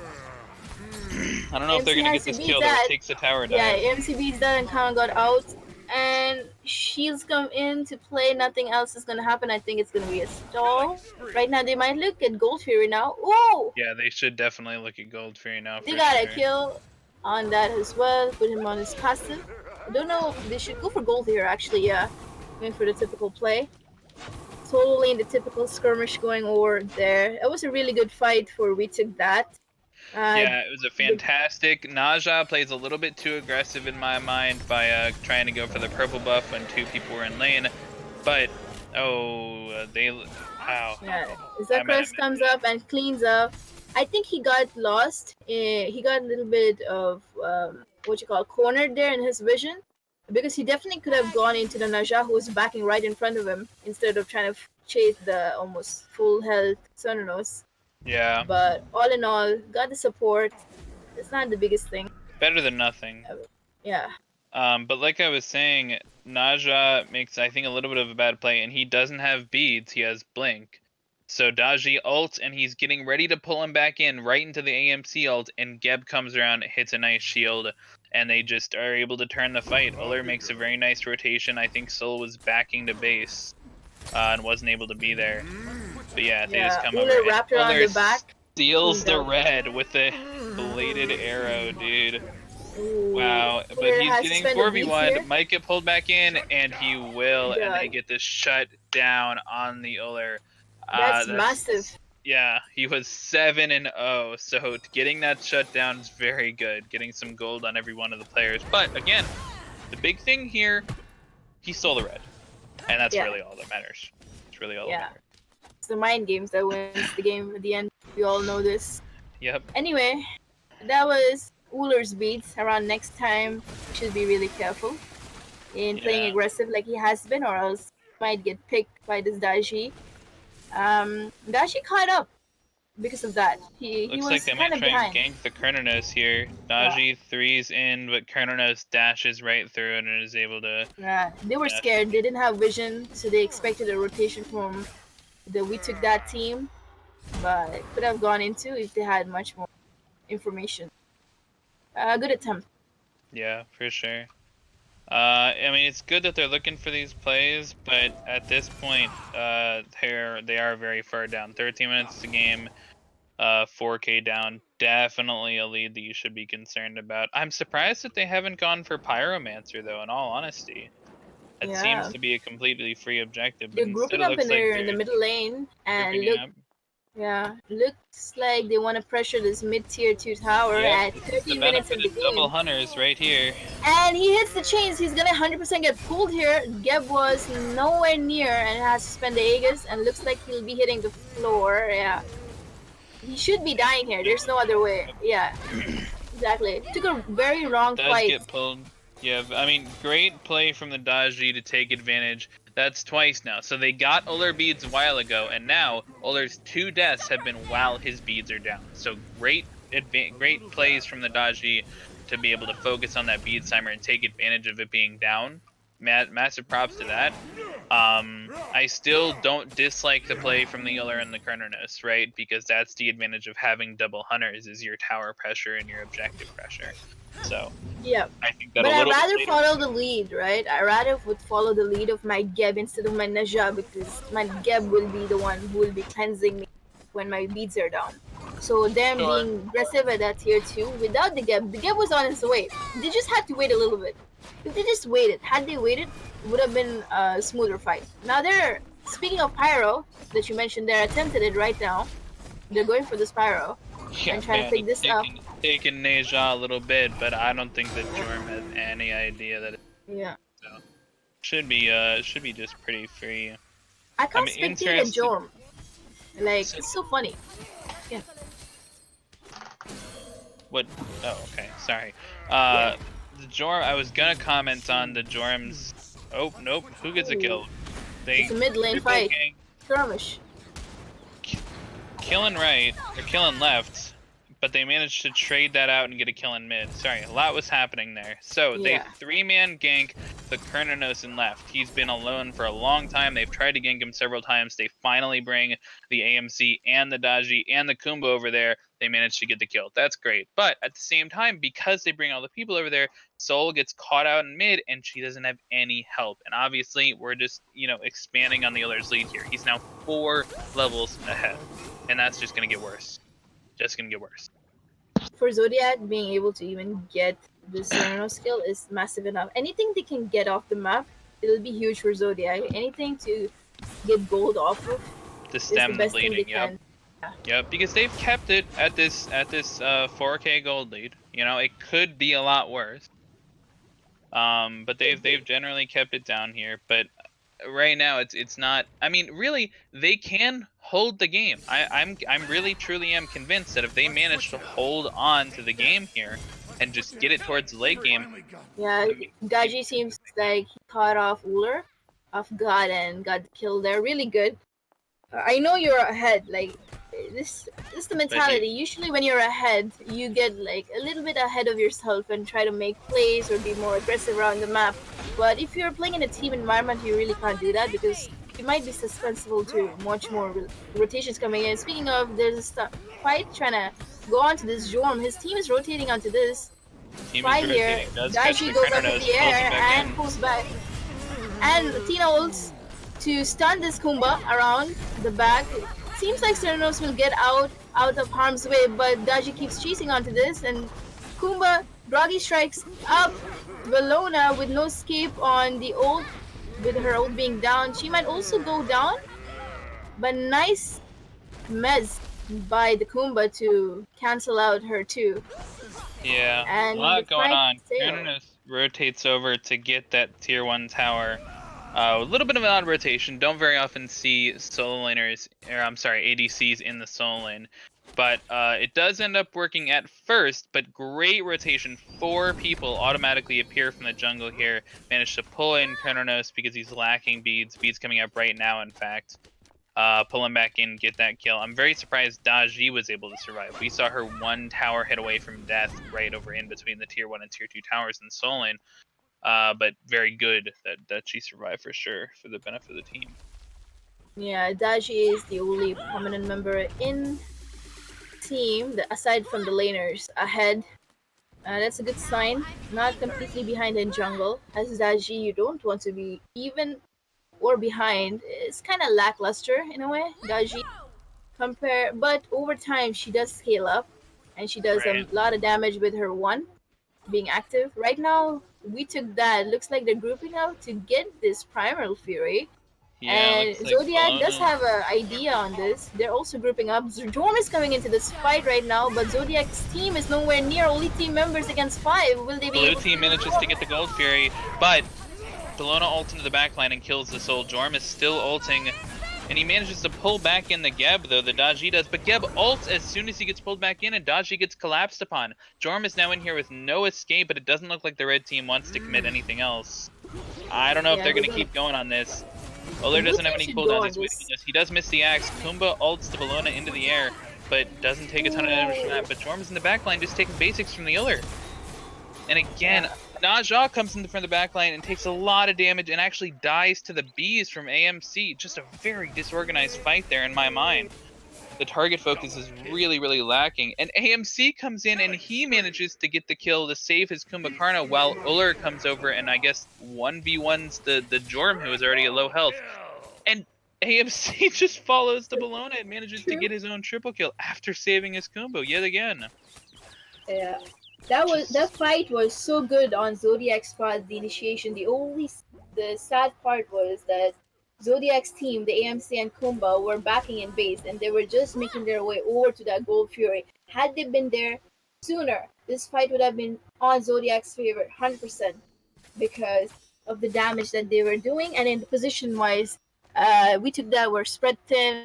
Naja tried to come from behind and going to try to catch this AMC off guard, but little did they know the front line of we took that fell apart as fast as you can blink, and that made Nasha positioning really awkward. Speaking of in that fight, when Bellona got pulled, AMC tried to ult her, kind of missed, so that was a huge fight in delaying her death, but eventually got that triple onto her. All in all, it is a very successful fight for Zodiac in being behind. That they caught up. Now they're only 2k down, so it was a successful fight in my eyes. What do you think? Oh yeah, absolutely. Just I don't know. I mean, they don't have the secure for the Gold Fury. Uller really needs to be the one to secure that, and they don't do it properly. They use all their cooldowns before. And because of that, Sol is just able to ult in and really easily secure that buff. And then after that, the fight just goes kind of nowhere. There's a lot of standing around while people are waiting for their cooldowns, but after that, they go in one by one. We see Naja coming from the backline, and he gets melted without any help from his team. And then Bellona goes in, and she dies next. Granted, after killing Kumba, but that's why Kumba passive exists, you know? AMC just doesn't get focused at all. He leaves that fight legitimately with full health after getting a triple kill, and that's just nuts to me. No proper target focus in my mind.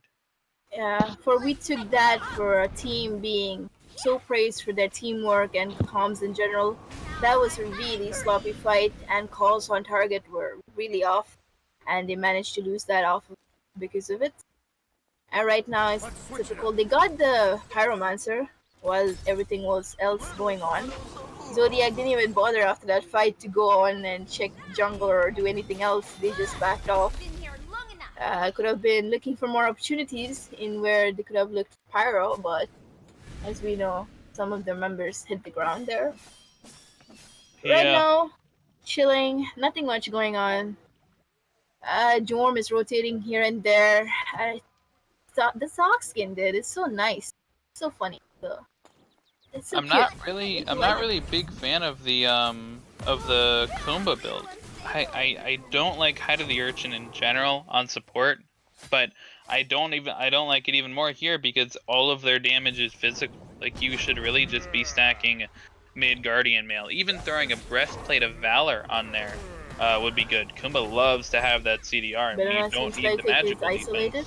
Looks like a fight is starting from the back end. Comes Theranos, and his ult hits into 3 members of the team. Soul had to beat there, I believe. No, he just 3'd out of there. Jorm is ulting in the backline. Daji is looking for an ult connect. Will he hit anyone? He hits 2 members. And will they actually hit the ground? Yes, Daji connects and gets Gab. But Daji in return hits the ground against the Bellona ult. Nasha connects the ult and it actually gets... Oh, that's all over the place. Such a mess of a fight. Here at the tail end of the fight. Yeah, I mean, I don't hate everything that they did in that fight, they being the blue team Zodiac here, but a lot of their ults were very separate from each other. Sol used her ult to peel herself. Daji used her ult, and she hit 2 people, but the Sol ult... Before the steal, here comes the steal. Oh They're yeah, actually respecting AMC's this AMC here. damage. They're That's what I actually love this respecting that damage. team, and that's what they did in the first game, right? That is like exactly as soon as you see the AMC, you have to have that communication. You have to have that call to either commit on the Fire Giant or commit on the AMC. They did a perfect job of zoning him there. Yeah, I like that two members decided to get off from the Fire Giant first and zone him off, knowing that rest of his team is dead and he's the only one trying to attempt But to do any again, damage to the steal. in that fight near the Fire Giant, all of the ults individually were okay. Jorm was ulting the backline, Daji hit an ult on 2 people, Sol ulted for Peel, and then Kumba also hit an ult on a carry, right? All of their ults individually were actually okay. The problem is, the whole point of that Daji ult is to get follow-up. If there's no follow-up to that Daji ult, Daji is now stuck in the backline, and as such, Bellona just up-downs after she gets pulled and she gets melted, which is no surprise to me, right? And so just a little bit of a lack of communication, lack of synergy, I guess. A lot of that. It was a close fight. It was a close fight. It looked like it wasn't a close fight because obviously 4 members died compared to 1 member dying, but it really was a lot closer than it looked, I think. Yeah, with the health bars on, we took that also being below half the threshold. It really did look like it was a close fight there. I feel like if the Soul ult was available along with the Daiji ult combo, I think that fight would have taken a massive turn towards favoring Zodiac. Going in right now, Bellona is pressuring at their side of the jungle towards speed, looking to siege this tier 2 mid tower. I hope they don't commit and do the mistake last time. Dashi goes up into his Palau and looks for a pull and pulls to Has Bellona. Salt still. Not sure what she's And going to do with Bellona- that ult. Kumba ults to Bellona. Soul mistimes the 2, doesn't hit anything there, but Bellona up downs onto the Kumba, does get a lot of damage off, but all this time, Jorm's ulting in the backline. So Zodiac's carries, we took that's carries just aren't able to follow up because of the Jorm zoning. Yeah, But here now- they should look to back off and look to reset the fight and look to defend I'm not these sure. Phoenixes. Looks like they're gonna push down for Phoenix now. They do have a wave coming up. I would really like to see the Geb just push in here and ult somebody, but it looks like they're gonna back off, go for the tier 2. This is definitely the safer play. Yeah, I agree. But Kuma shouldn't have stayed there. He kind of stayed there a little bit thinking that they might aggress on the Phoenix. He should have backed immediately. It's a rookie mistake that I see on games. It's when you lost the fight, it's better off to heal instead of watching somebody like trying to get into your own Phoenix line. It's better you try to get healthy and be in the fight ASAP than trying to look for them and prepare for that. yeah, and giving them a definitely possible death. agree. I really think that we took that as missed an opportunity here. As soon as they go for the tier 2 tower, they don't lose anything. Legitimately, in the tier 2 tower siege, all they used was Bellona ult, and the Zodiac team used every single one of their ultimates, and so they had a real advantage there. I think that if they had just walked into Phoenix and used their ult advantage to their advantage, I think that they win that fight 100%. Yeah. Right now, the pillar of this team, no pun intended, is Daji. So hopefully, as long as she hits these prominent ults, looks like the only saving grace for Zodiac, because most of the time Regal has Soul is not ulting on follow-up in response to the Daji ult, Paolo, more of a defensive ult to get out of danger. So whenever the Soul is in position to ult for damage, I think they might turn around the fight. But Bellona seems like she's so tanky right now. There's so much they can look kill her. And without any op shard, I don't expect we took that front line to go down that fast. Yeah, really interesting builds from Bellona. We see, reinforced Greaves. We see a late hide of the Urchin. We see a Breastplate of Valor, which we don't see too often from Bellona's, but it's a very, very tanky build. Normally we're seeing Ninja Tabi and we're seeing a Berserker Shield, more aggressive items from a Bellona, but she really just she knows that she's going to get pulled out of the Daji ult every time, and she just wants to survive. And that's what she did that fight, and they won because of it. Yeah. I'm just concerned. At this point, it doesn't matter what you're building. Like, the carry should have your Titan's Bane and your off shards out. And so far, Zodiac, I'm not seeing that, and I need that. I need to see that. That's the Yep. only hope of defense that they can go through, because the tanks are really like unkillable at this point with the Yeah. build pattern that they're going for. I completely agree. I'm not a fan of their builds. Period. Oh man, looks like they just shredded It's the true. fire giant there. Jorm ults, but he's unfortunately a little bit too late. He might get caught out here actually. I think His he ult will. did not He's gonna reach hit. the tower, and he gets CC chain and just deleted off of the map, and that should be an easy Phoenix siege in my mind. Daja blinks in. Paolo by Daji. Will it connect? It hits, but doesn't. Bellona up downs, and also Sereno's ult connects to two members of Zodiac, and they're on the chase on killing these members.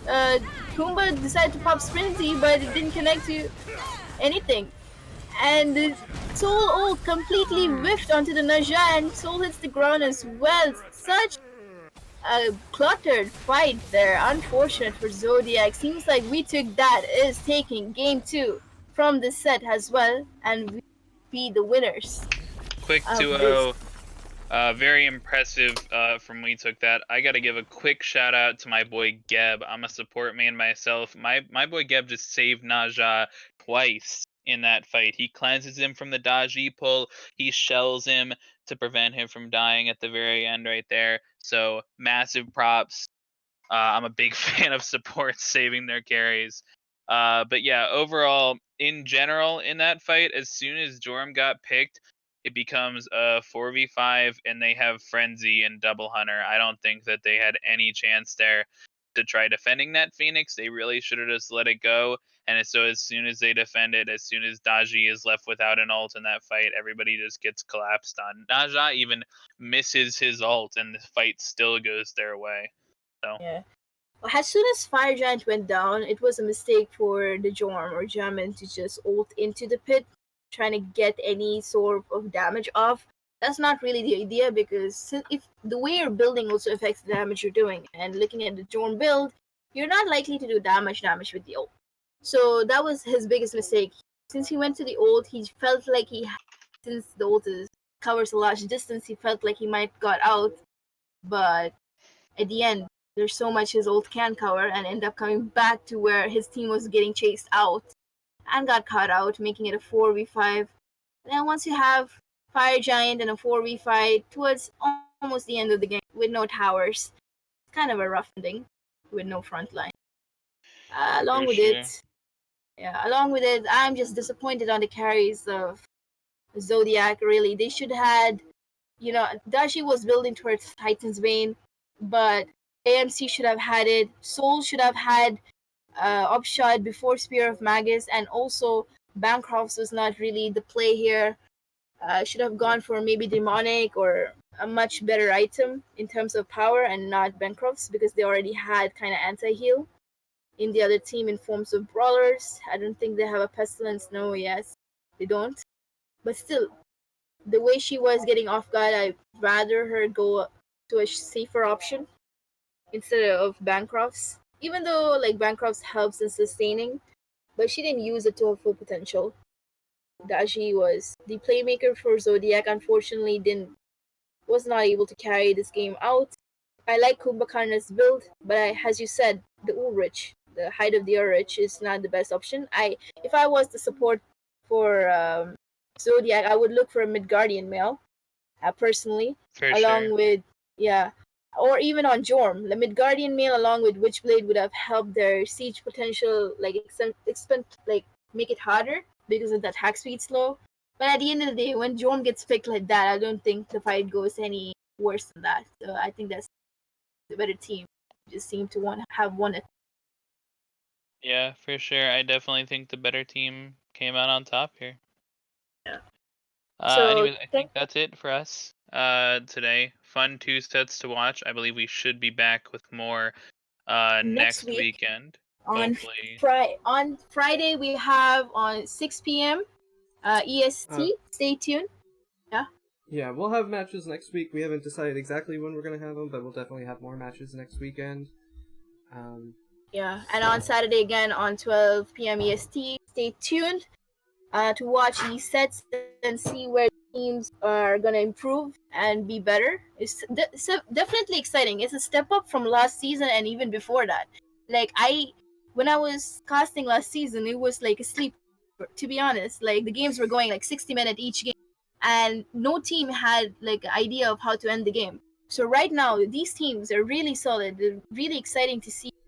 Watch them grow and learn and get better. Like they're gonna be like really good caliber teams if they stick it up and learn. So hopefully they can review their games and be even better next week. So far we have only seen NA's potential.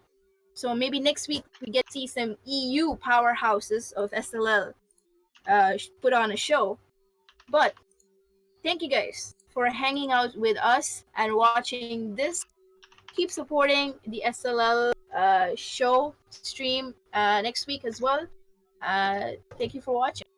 Can I shout out to Squishy casting with me, Thanks. and PJ to staying with us throughout the whole journey from the start to end, and obviously the SLL management for having sponsors and giving gems.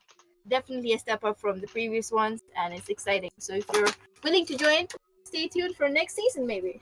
Unless we have other things going on, you can join for competitions or games. And see you guys. We out. All right, thank you guys for helping out, Frog and Sweet Cold. You guys did great. We had some great sets there. I'm really happy with how those went. Thank you guys all for coming out and watching the sets both today and yesterday. It's super exciting, to have to finally get into the season. We've got the matches finally going. Teams are actually competing against each other. It's really cool to see this happening now. So I'm really glad that we're able to show you guys how these teams are doing. It's really been fun. Real quick, I want to shout out our sponsors again, which without our sponsors, we wouldn't be able to hand out gems to the players who are competing and who win in the tournament. So our sponsors are Oceanus Gaming, Split Push Podcast, Dolo, and we are receiving support from the High Res Community Tournament Support Program, which is an official High Res program. It's really great that they're able to give us gems. We will be back next week with another stream. Hopefully we'll get at least one EU game in there. We're not sure yet, but this week, unfortunately, Spectator wasn't working, so hopefully we'll get that in there. Be on the lookout for the announcement. We'll announce it on our Twitter. We'll announce it on the Smite Little League Discord, and I will try to put an event announcement on the Twitch as well. Once we figure out exactly when we're going to be streaming, we've got to coordinate a lot of things to get these streams to work. So, I want to give a shout out real quick to all of the people who helped cast this weekend. Yesterday, we had IllogicalLuxray, and you got Rice. And today we had Sweet Cold and Frog, who is also a mod with the SLL. So, shout out to you guys for helping out with that. So, we're going to wrap up the stream here. I got one last thing for you guys, and that'll be it. So, thanks everyone for coming out and watching. See you guys next week.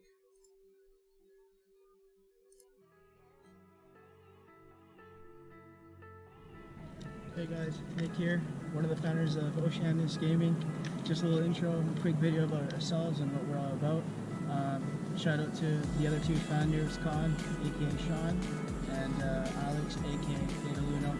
Just a quick little video on everything that we're about, who we are, and the org. Shout out to the Smite guys as well, the Combine, and as well as Smite Little League. As you can see, I'm here at the headquarters, downtown Toronto. Hopefully this is where we get our gaming houses here, and get all the grinders out. Just a little background about us and what we're here. We want to support all the players that we contracted, as well as support them financially. Any commute, anything we can do for them, that's what we're about. If we can get their foot in the door in the pro scene, that's our work, and that's what we're